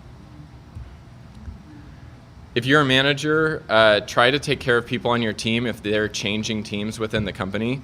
If they're going to change to a new team, try to have a last career conversation with them if you haven't had one in a while, and make sure that you document the things that they're working on, make sure that their projects and their lists are in good shape. This can really help them keep momentum towards whatever that next level that they're working on, and is, I would say, doubly or triply important if they're close to a promo. If they're close to a promo, really try to make sure that you have some time to sync with their new manager. If you're leaving the company, this person might not be at the company already, but if you write up documents and share it with your manager, hopefully they will take care of things, and hopefully they'll share that with this person's manager. But I think you can really have a positive impact when you're switching to do this kind of handoff. Some things can be pretty unpredictable, especially to individual contributors. Reorgs can happen suddenly. Sometimes they're painful, sometimes they're welcomed. But the best way to keep yourself on track is to make sure that you have a list of the things that you're working on. And this is also helpful because as you get more senior, it's going to be less straightforward for how you get promoted. And so having a plan in mind that your old managers bought in on, and that you're working towards regardless of whatever else is happening, is a good way to make sure that you keep making progress. Planning docs and retrospective docs are a great way to help keep projects on track and reduce instances where you make the same repeated mistakes. These docs are pretty common in security and engineering organizations that are doing a lot of project-based work, but they can also be really helpful for your career growth since they are a written record of the projects that you worked on. If you haven't written engineering docs before, I think it's really important. It's a really good way to get good at technical writing, which again is another thing. The more senior you get, you need to be able to influence people throughout the company, and especially with so many people working out of different offices or working remotely, I do think that written communication is something that you really, really need to get good at, and then the earlier you start, the more practice that you'll have. So once you've written down a plan for your work, now it's time to socialize your work with people that are qualified to review it. This is just going to make the project go better. I know it can be painful to get critiques on the designs and things like that, but I promise it's way more painful to have to go back and redo something where somebody could have told you how to do it better up front. And so just make sure that you're getting your plans reviewed by other people on your team or other people at the company that you know have experience in this area. If you're being asked to review things, make sure that you're debating the idea, not the person. This isn't about being right. It's about helping you and your coworkers have the best plan possible to give you the best chance of success. If you have time to build in extra time into your plan for testing and supportability and metrics, that's something that can really make your performance reviews stand out. I wrote a blog about this a couple years ago about some of the product metrics that we have for some of the security things that we built at Segment. And project retros, I know this is just like one more document that you have to write, and a lot of people don't like doing these, but I really think that these are an important part of making sure that you don't make the same mistakes. And they're also a really good thing to look at when you're being asked to do your own self-reflections. If you haven't written a project retro, this is just a pretty simple format that I follow. It's not something that should take a ton of time, but it is something that's pretty useful to have in like a shared document store like Notion or G Drive or whatever. Once you've completed the doc, even though you might be a little bit vulnerable in the document, like maybe there's some things that didn't go well, be honest about things that could be improved. Share the doc with your team. This is a really good opportunity for the people that you work with to learn from the things that went well as the things that didn't go so great. If that sounds a little scary, the benefit to you is that you have something that's just built in when you get asked that question that everybody hates about, like, what are your areas of improvement? Just go back to your old retro docs and look at the things that could have gone better in your projects and create some themes, and now you just have a built-in answer to those questions. Another source of information for your self-reviews or your peer reviews actually are quarterly team retros. I think it's a great time to look back at the things that you've done on a little bit longer time scale. Sometimes if you just are doing project retros, you can be a little bit narrowly focused on like that project and not look at the themes that are either helping your team or plaguing your team, and so doing something quarterly is helpful. For the teams that I manage, we follow a pretty simple format. I ask everyone to add what we worked on to the gray section before the meeting. That just saves time, and people, that's usually the least exciting part, is just listing what we worked on. And then I have people in real time populate what went well, and we'll add little +1 stickers so that people can vote on the things that they agree with. We'll spend some time talking about those, and then we'll do the same thing for what could be improved. And then as we're going, we'll take action, or we'll write down action items and learnings in the blue square. Another thing that I found really helpful, especially as a manager, but I actually wish I had done this as an IC as well, is I'd set some time aside to take some weekly notes, and I'll write notes about myself, about my manager, about people on my team, or people that I work with closely, even if they're not somebody that I manage. I just have a recurring calendar event on Friday to write down some stuff. It comes in handy when you need to write a lot of these reviews, especially peer reviews. I think a lot of times people are just like, oh shit, I worked so closely with this person, but what should I tell them? This is a good way to avoid that. Sometimes I don't feel like writing notes, or I don't have time, and that's okay. It's better to have some notes than to have no notes. I found that this was really helpful when I was doing peer reviews for people, because I just could go back and look at stuff that happened throughout the quarter. It's also a good reminder that if somebody did especially great work, to drop a note to their manager. This kind of thing goes a really long way, and I think not enough people do it. So to wrap up this section, some year-round artifacts that are really helpful when you need to do review writing is your engineering design docs, your project retros, your team retros, and your weekly notes. I think the first three are just part of being part of a mature security or engineering organization, so you should be doing those anyway. But if you need some extra motivation to do a good job on those, think about yourself. So I've talked a lot about writing down your accomplishments. I call this a hype list. And this could be being somebody's mentor, it could be features that you've built, it could be changing a process, it could be giving a conference presentation, or anything else that you think is significant. It's better to just write down extra stuff and then go through and prune it out later if you're like, actually that didn't really matter. But if you're thinking, hey, you're telling me to write weekly notes, you're telling me to do this hype list thing, this is a lot of annoying stuff. I get it. The last thing you want to do is like keep tabs on yourself, and you might be thinking like, my manager knows what's going on. That is probably not true. And if you make time for this a few times a month, it's not that bad. I actually hate doing stuff like this, but once I got into the habit of doing it, I promise it's not that bad. And really the motivating factor here should be, this is an opportunity to make more money and get promoted. It's a lot easier to do those things if you've been writing down the shit that you've been doing rather than trying to remember it 6 months later. And again, as I mentioned earlier, if you get a new manager, this is a really good way to onboard them so that when they show up, they're like, oh, this person rocks. They've been doing all this cool stuff. I'm excited to work with them. So hopefully that got you convinced to do a hype list. I promise it's not that painful. I just use a G sheet with a few different columns in it. The what happened is just a super brief summary of what you did. Assume the person that is reading it is at least like kind of familiar with your projects. Obviously this isn't going to be true if you're using it to onboard a new manager, but you should just walk them through the document the first time and they can just ask questions, and it's a really good opportunity to just get to know them and share what you've been up to. Impact, I think this is the one that most people do a bad job on until they get some coaching.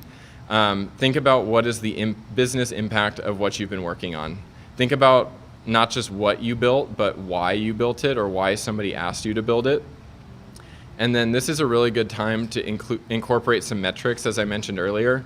It's a lot more impactful during calibrations and during performance reviews, and even when you're just operating within your company, to be able to say, hey, I built this thing and it's used by 10% of our customers, or it saved us money, or it made us more money, than just saying like, hey, I built this thing, and just hoping that whoever is reading or listening to you is able to draw that connection between what you did and how it positively impacted your business. So yeah, I would say think about these things a few times a month, and just, even if you don't add things, it's good just to get in the habit of thinking about them. Does anybody have a doc like this already? All right, other than you two people that raised your hand, start on one of these next week if you have some time. Focus on the last 6 months. You don't need to go back forever. Look at pull requests, look at project docs, look at your calendar to backfill data. If that sounds horrible, just do the most recent project. It's better to just get started and keep tracking stuff going forward than to get bogged down and not do it and just like never have any of this stuff. Another thing that I think a lot of people find uncomfortable is getting recognized for their work. This is not about bragging. It's an important component of getting rewarded for your hard work. If people don't know you're doing stuff, it's hard for them to say like, hey, we should give this person more responsibility or more money or a better title or whatever. So make sure that people know what you're doing. This helps your peers stay informed about what people are doing at their company. This can avoid situations where two teams start working on the same thing. Again, this is a good opportunity to flex your technical communication skills, which get more and more valuable the more senior you get. And then it's also a good opportunity for people to understand your areas of expertise. This can create interesting project opportunities, it can give you a chance to mentor people, and it also helps support you during calibrations. As I mentioned earlier, your calibration is when your manager goes and presents to a bunch of other managers. If those other managers are already familiar with your work because the people in their team know what's going on or they know what's going on, it's a lot easier for your manager to get their ratings and their promos approved rather than, oh, I'm trying to get somebody approved and like nobody has heard of any of this stuff and I have to spend extra time explaining why it's important. So some ways to share your work. You can sign up for company demos. At SEMGREP, we do demos every Friday. This is a low pressure, low stress way to share what you've been up to. It doesn't have to be something technical. People demo spreadsheets, people demo processes. It can be anything. We also have a product updates channel where people post updates about things that they're working on for our product. You can also post updates in your team channel so that people can see those. We have a shout-outs channel where people can just give public accolades to folks that have done some really great work. And then you can also write blogs and speak at events. I know it can be really uncomfortable for some people, but you need to do it. It does get easier over time. And you might be thinking, should my manager be doing this stuff? And the answer is yes, they should. But you should also be doing it, because it's way more effective if both of you are doing it than if just one of you is doing it. And in addition to that, there might be a time where you don't have a manager or they're too busy or something, and so having you do it is really important. This could be a whole talk. It actually has been a whole talk that I gave here at BSides Las Vegas last year, which I'll include a link to, but here's some just quick tips if you want to get started with blogging and speaking. Your outline serves as the basis for your blog or your presentation.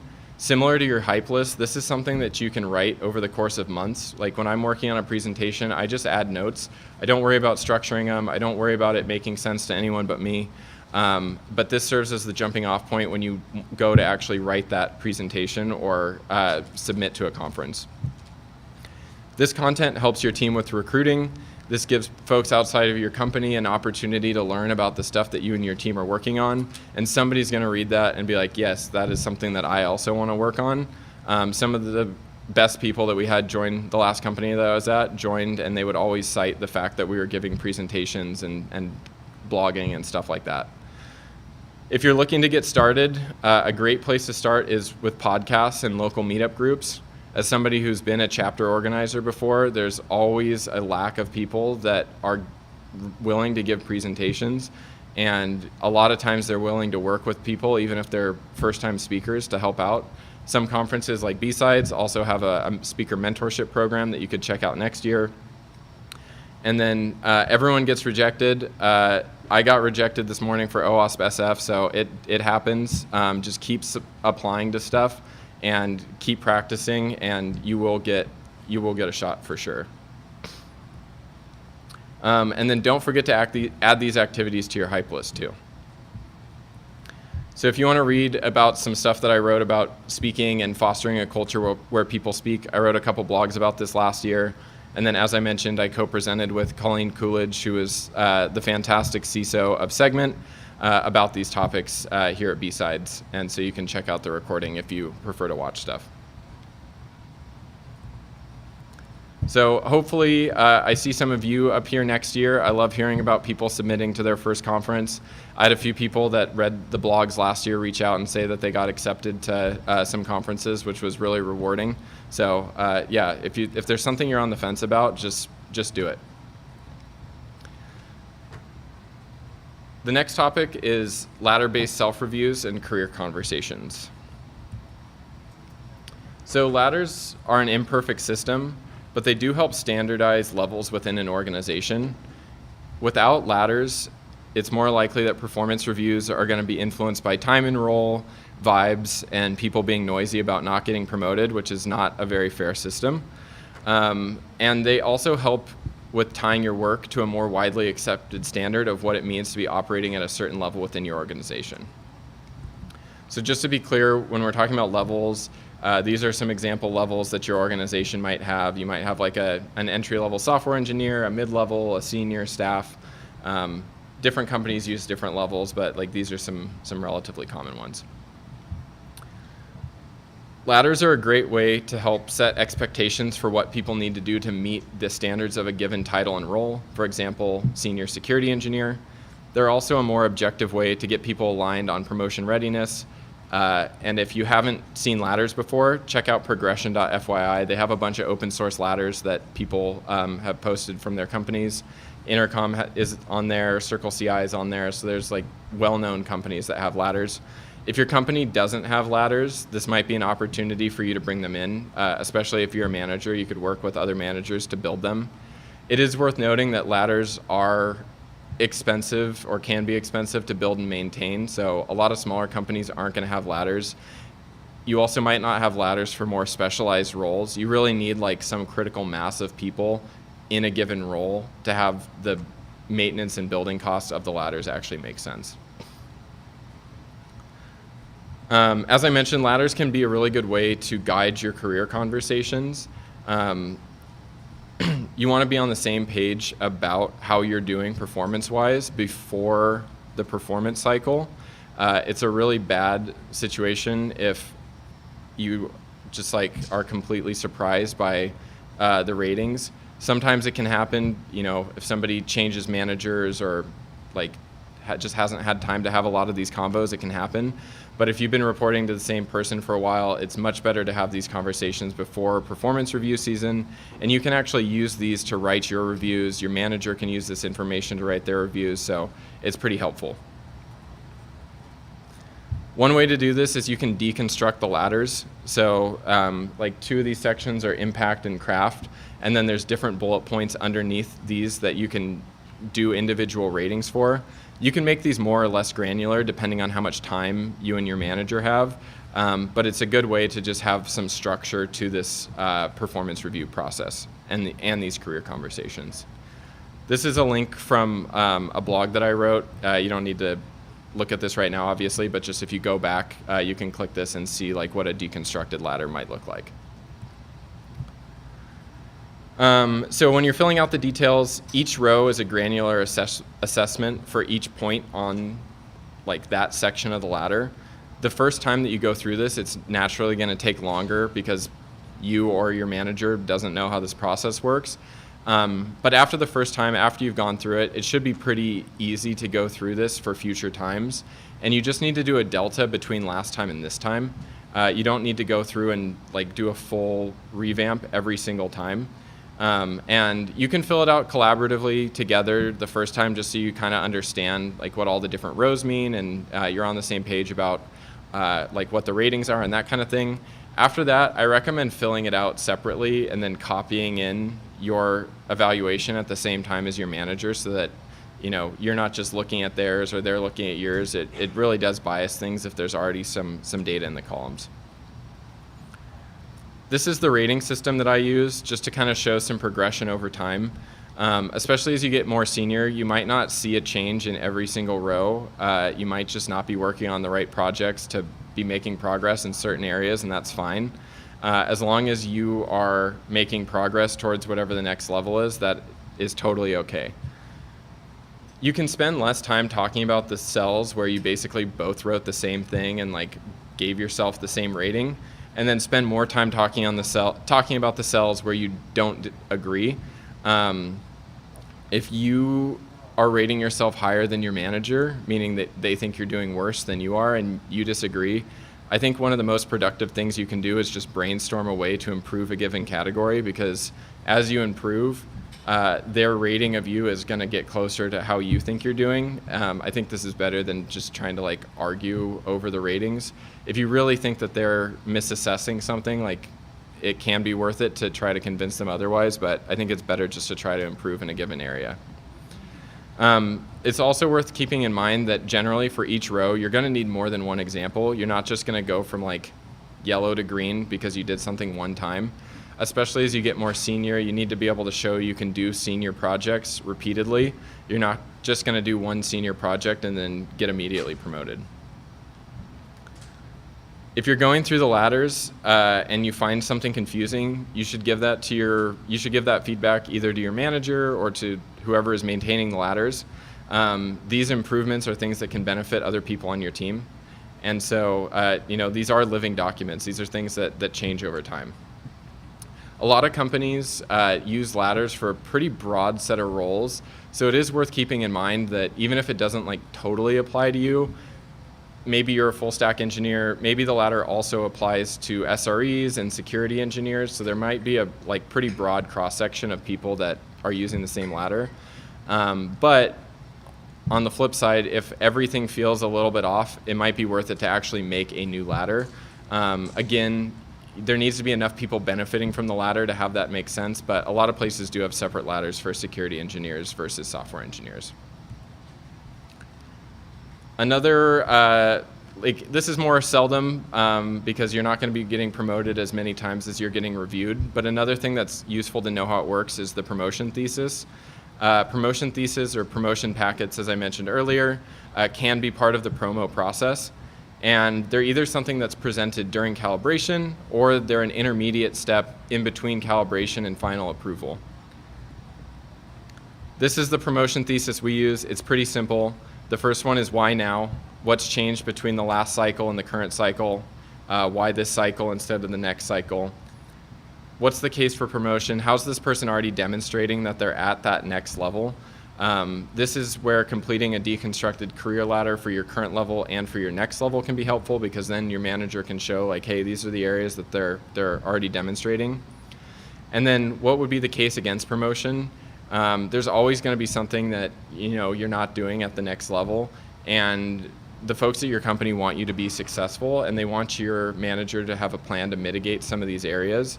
And so it's better to just like be honest about how you're going to address these rather than trying to pretend like they don't exist. So now that we've talked about the template, here's some things that you can do to make sure that you're prepared for these. Try to work on a promo packet collaboratively. This might not be something that you can always do as a manager or as an individual contributor, but if you can work on this together, it just gets both of you more invested in the process, and it shows people like how this stuff works. And as I mentioned previously, like try to do a deconstructed ladder for your current level to show like, hey, this person is exceeding, and then also do one for the next level to show that they're already meeting some of these like next level requirements. And then it's also worth keeping in mind, not all promos get approved. Even if you and your manager think you're ready, that doesn't mean that it's going to survive calibration. Try not to get discouraged by this. I think as a manager, you need to use your judgment on whether or not somebody that reports to you is ready to know that they're up for promotion.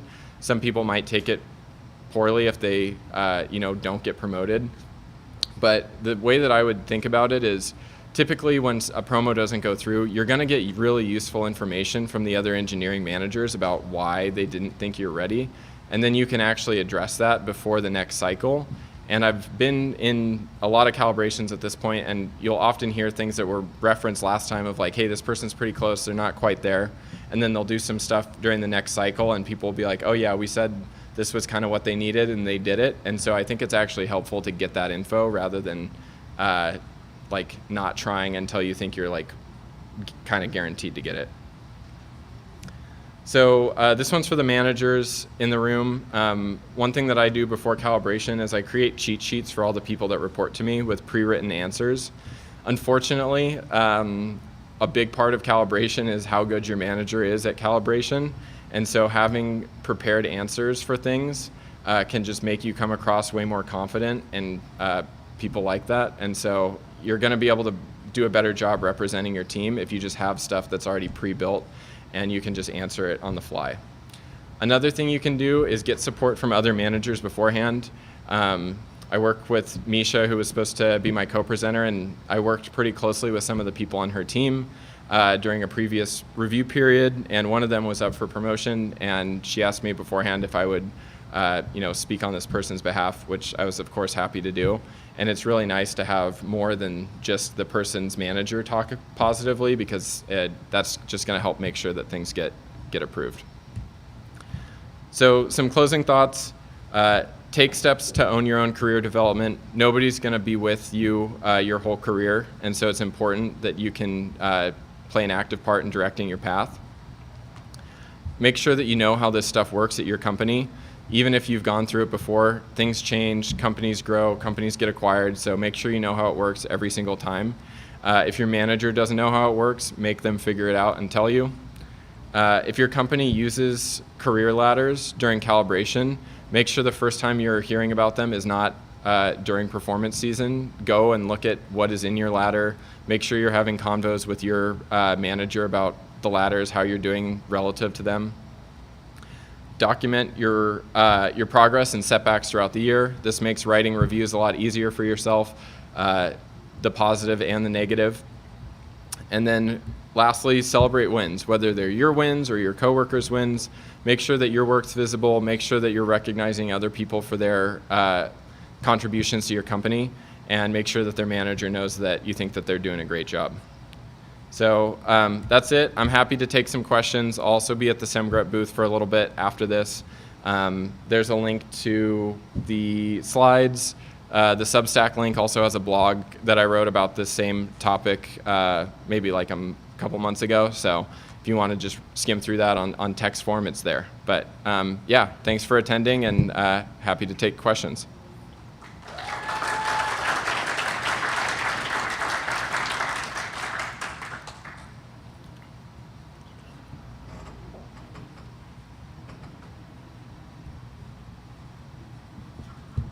All right, I covered everything.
tying your personal hobbies into your career. So without further ado, Thank you so much. take it away. Excellent.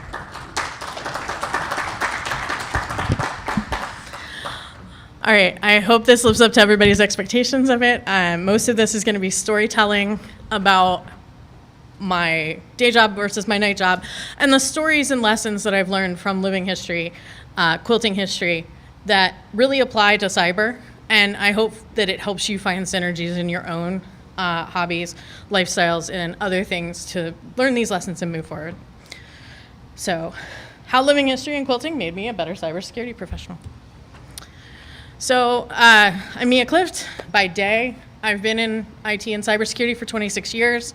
Some days I wonder how it's been that long, but here we are.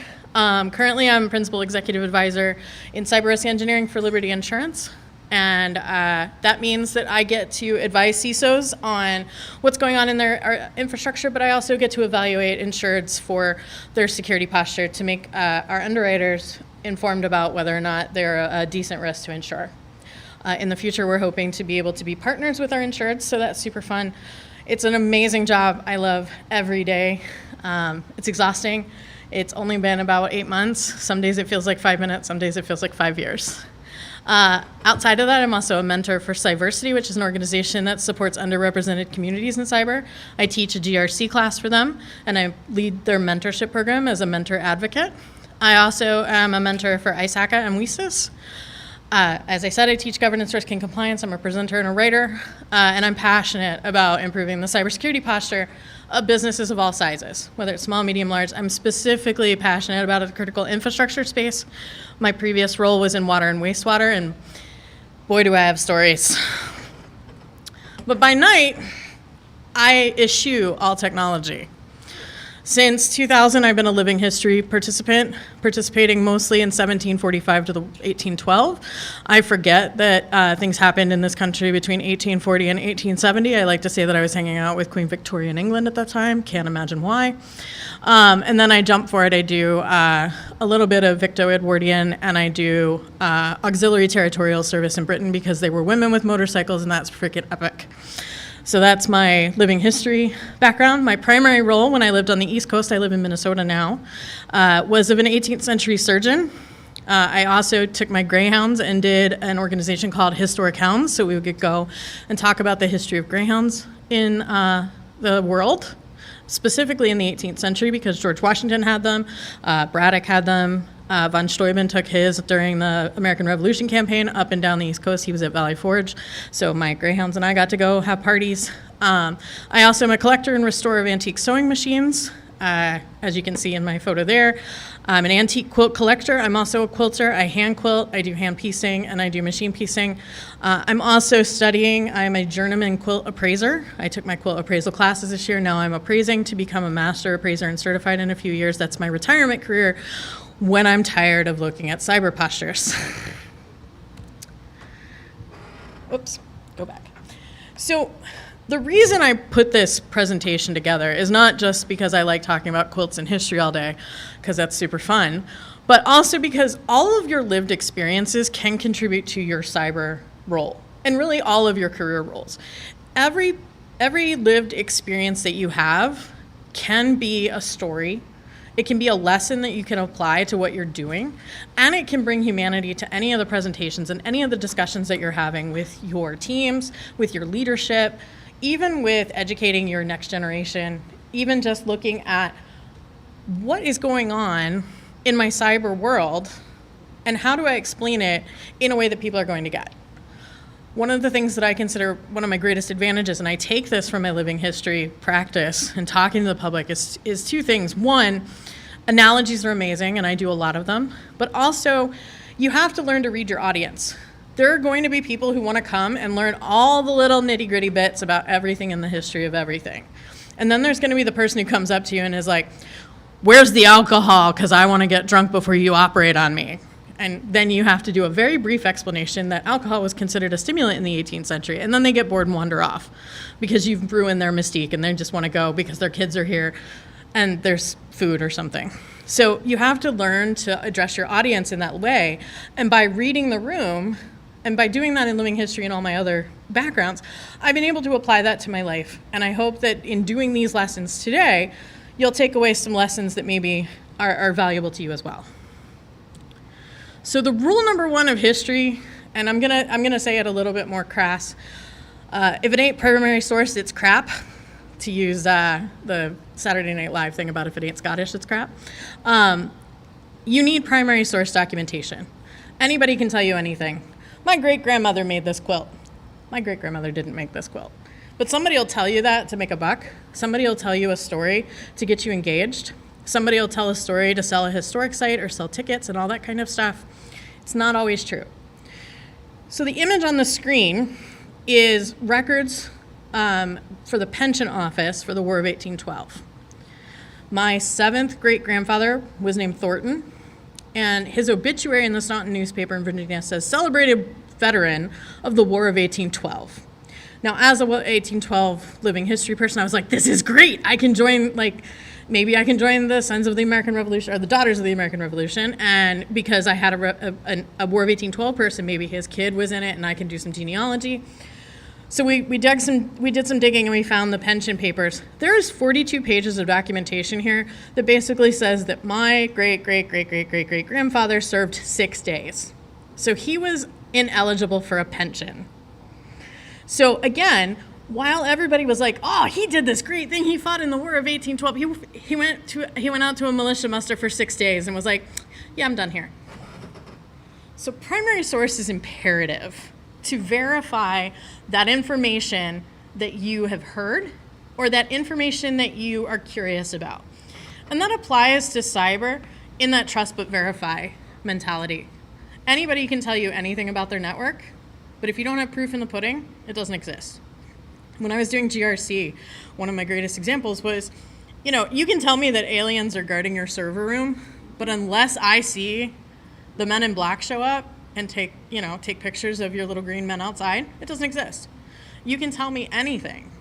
You can tell me you have MFA everywhere, but if I don't actually see evidence of that MFA, it doesn't exist. And that's a challenge sometimes because it's hard to actually quantify and visualize some of the things that we have, but that goes back also to being authentic with each other. And you can do that through your personal and also just saying, I understand not everything is going to be accurate. You're not going to have all the answers to everything. That goes back to you try to do the best you can with primary source, but always trust but verify. Lesson 2, folklore and urban legends can be both helpful and hurtful. So on the screen I have 2 things. There's a 50 caliber lead bullet and a caltrop. So I'm going to talk about the bullet, not as much about the caltrop. Caltrops are fun, but a longer story. There is a urban legend, and it was popularized by Hollywood, that when you had surgery in the 18th century, because you didn't have anesthesia, that you would bite a bullet while they were operating on you. And so without fail, I have tons of people who would come up to me and be like, where's the bullet for me to bite on? Again, it goes hand in hand with where's the bottle of whiskey. The reality is that there's some truth to that. They found lead bullets in North Carolina around some battlefields that had tooth marks on them. But the reality of medicine, and this is the reality of humans, say you had a lead ball in your mouth and you were biting down on it, and somebody immediately punches you in the chest or cuts you on something, what do? You suck in a deep breath and you swallow. So then you're choking. And we don't have the Heimlich maneuver for a few more years. So you're going to die on that table. What the reality is that in North Carolina you have wild boars. Wild boars like the taste of lead. Wild boar teeth look a lot like human molar imprints. So the hypothesis running now amongst historians and archaeologists is that the bullets that they found were eaten by pigs, not bit down on for surgery. So if you ever see that, you go, about that. I talked to a person who studied this long and hard. And so really what it was a stick. So if you've ever seen the movie Master and Commander, they were probably the most historically accurate in doing surgery at that time. And it's also a great movie. Highly recommend it. The cyber equivalent here is that the truth is always stranger than fiction. How many of us have that no shit there I was story? I have several, I know. You guys all have them. And so we can tell stories that are scarier and stranger than the stuff that's coming out. And the example that I have here is, the Wi-Fi toothbrushes that were going to be botnetted and taken over the world. The reality was that was a thought experiment by a company that got released and then fear-mongered across the world. Fear-mongering isn't the way to get people to move in the right direction. It just worries people, and then they're like, I'm never going to do anything ever. What you have to do is say, yes, there is a threat of botnets because of IoT.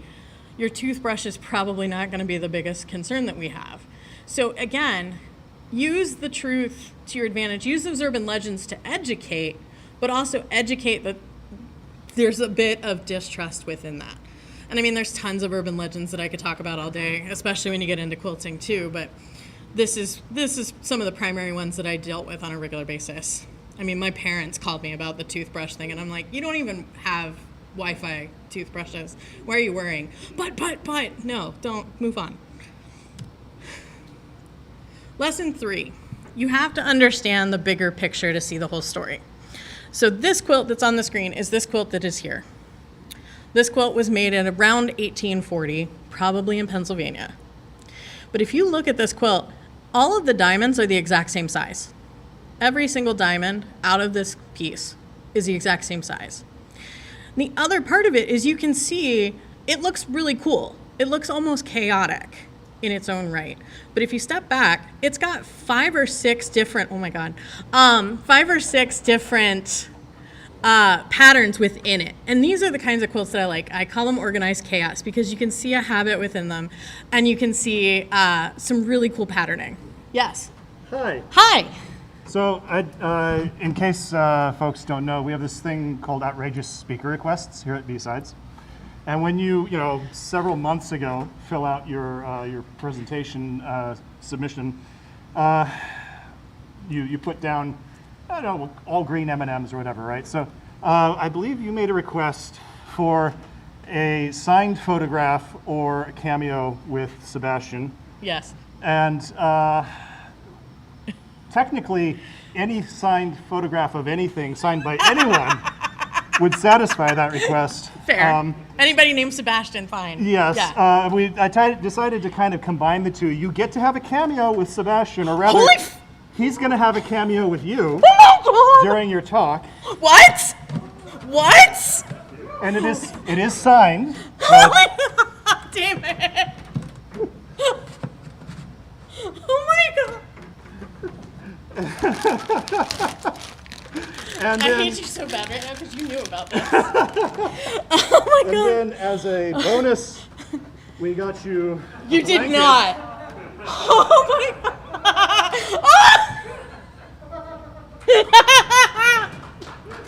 Oh my god, thank you so much. You're very welcome. Where would you like this? Right there is okay. fine. Sebastian Stan, the Winter Soldier. I have a kind of crush. Does anybody have something slightly heavy I could put on this?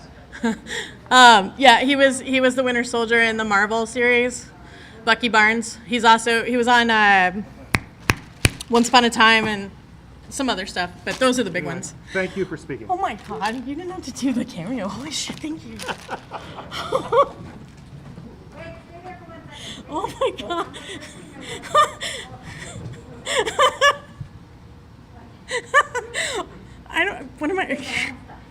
Okay, so side story really quick because we have the minute. I went to London and I got to see the guy who played Admiral Pellew in a stage production.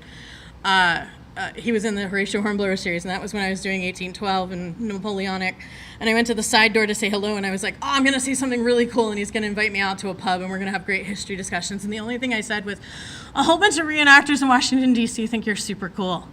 And he looked at me, and he was like, oh, thanks, and like signed my playbook and then left. And I was like, that was the most embarrassing thing, so I'm totally going to embarrass myself in about 5 minutes or whenever this cameo happens. So thank you so much.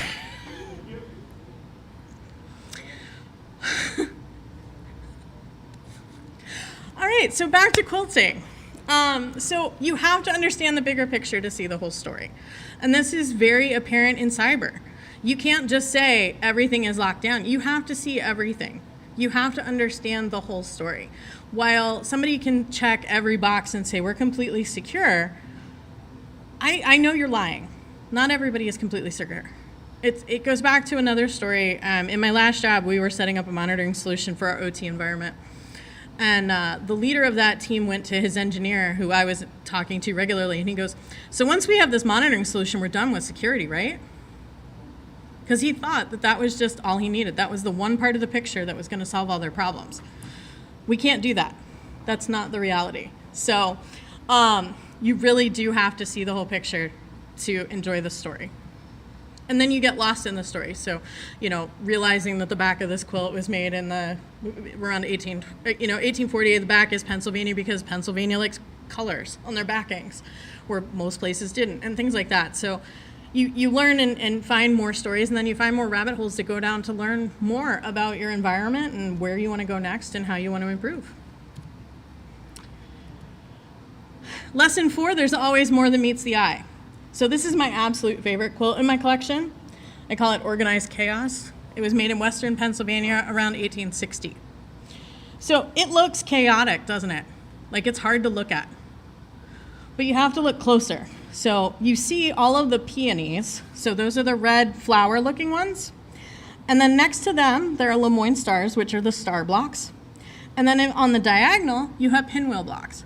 So this quilter, without being able to put up a design wall to see all of this stuff from a distance, was able to figure out this whole image. And every time I look at it, I see a new aspect of the quilt and a new complexity. So I call it Organized Chaos because it is organized. And honestly, to me, it looks like a garden in the fall where the leaves have fallen around the flowers. So in that quilt, I know a lot of people who wouldn't buy that quilt because they don't understand it. How many environments have you been in, or how many organizations have you talked to, or how many cyber environments have you worked in that were chaotic, but you could see the beauty within, you could see the pattern, and you could see how it all played together? And sometimes it did look chaotic on the outside, but on the inside, it's beautiful. The other lesson, and this is one of my favorites, especially as I've dealt in the OT space, everything old is new again. So doing 18th century medicine, everybody talks about bloodletting and leeches. Leeches were not as commonly used as you would think. Most of the time they were used on the infirm or children or on sensitive areas like your eyes, your ears, and your toes. But to that end, I did have pet leeches for a time, Sippy, Gulpy, and Glugger. I had to go to a local butcher shop and get blood for them about every 3 months so that they would eat. And they were wonderful. They swam around. 2 of them ended up escaping and disappearing until I moved out of the house that I was in. And one of them lived a very long life because I took care of him. The thing about it is leeches are now being used in medicine today.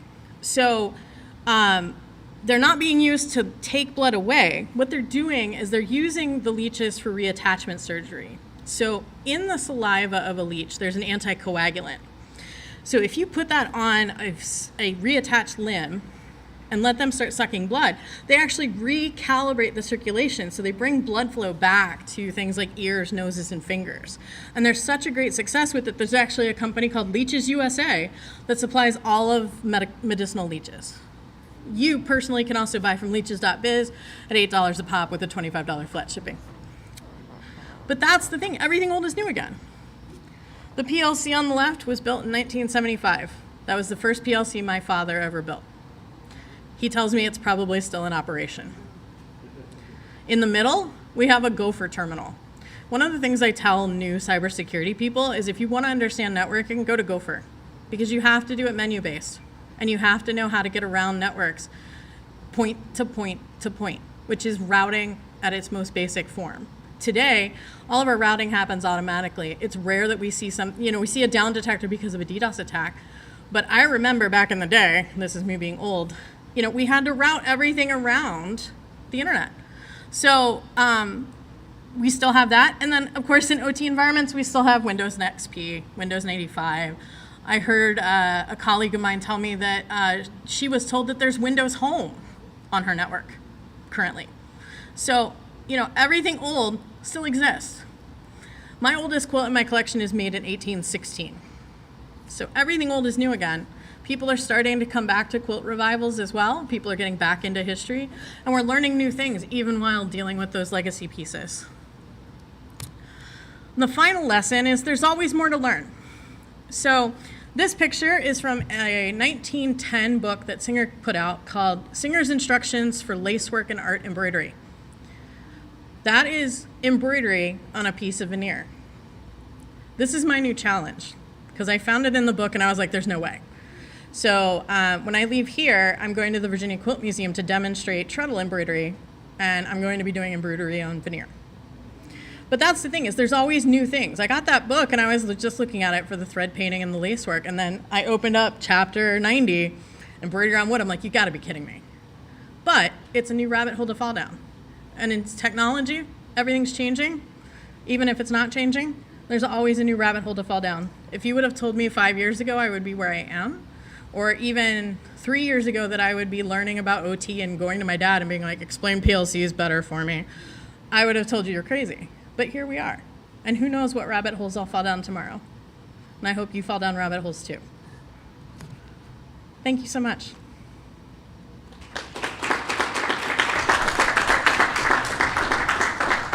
If you like history and you like quilts and textiles and you want to see more about the things that I do that way, you can find me on Facebook at History by Hand.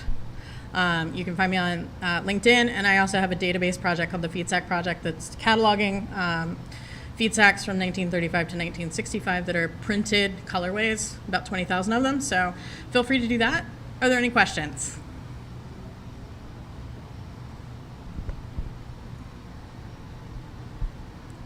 All right. Thank you so much. Thank you, Mia. That was amazing. Thank you.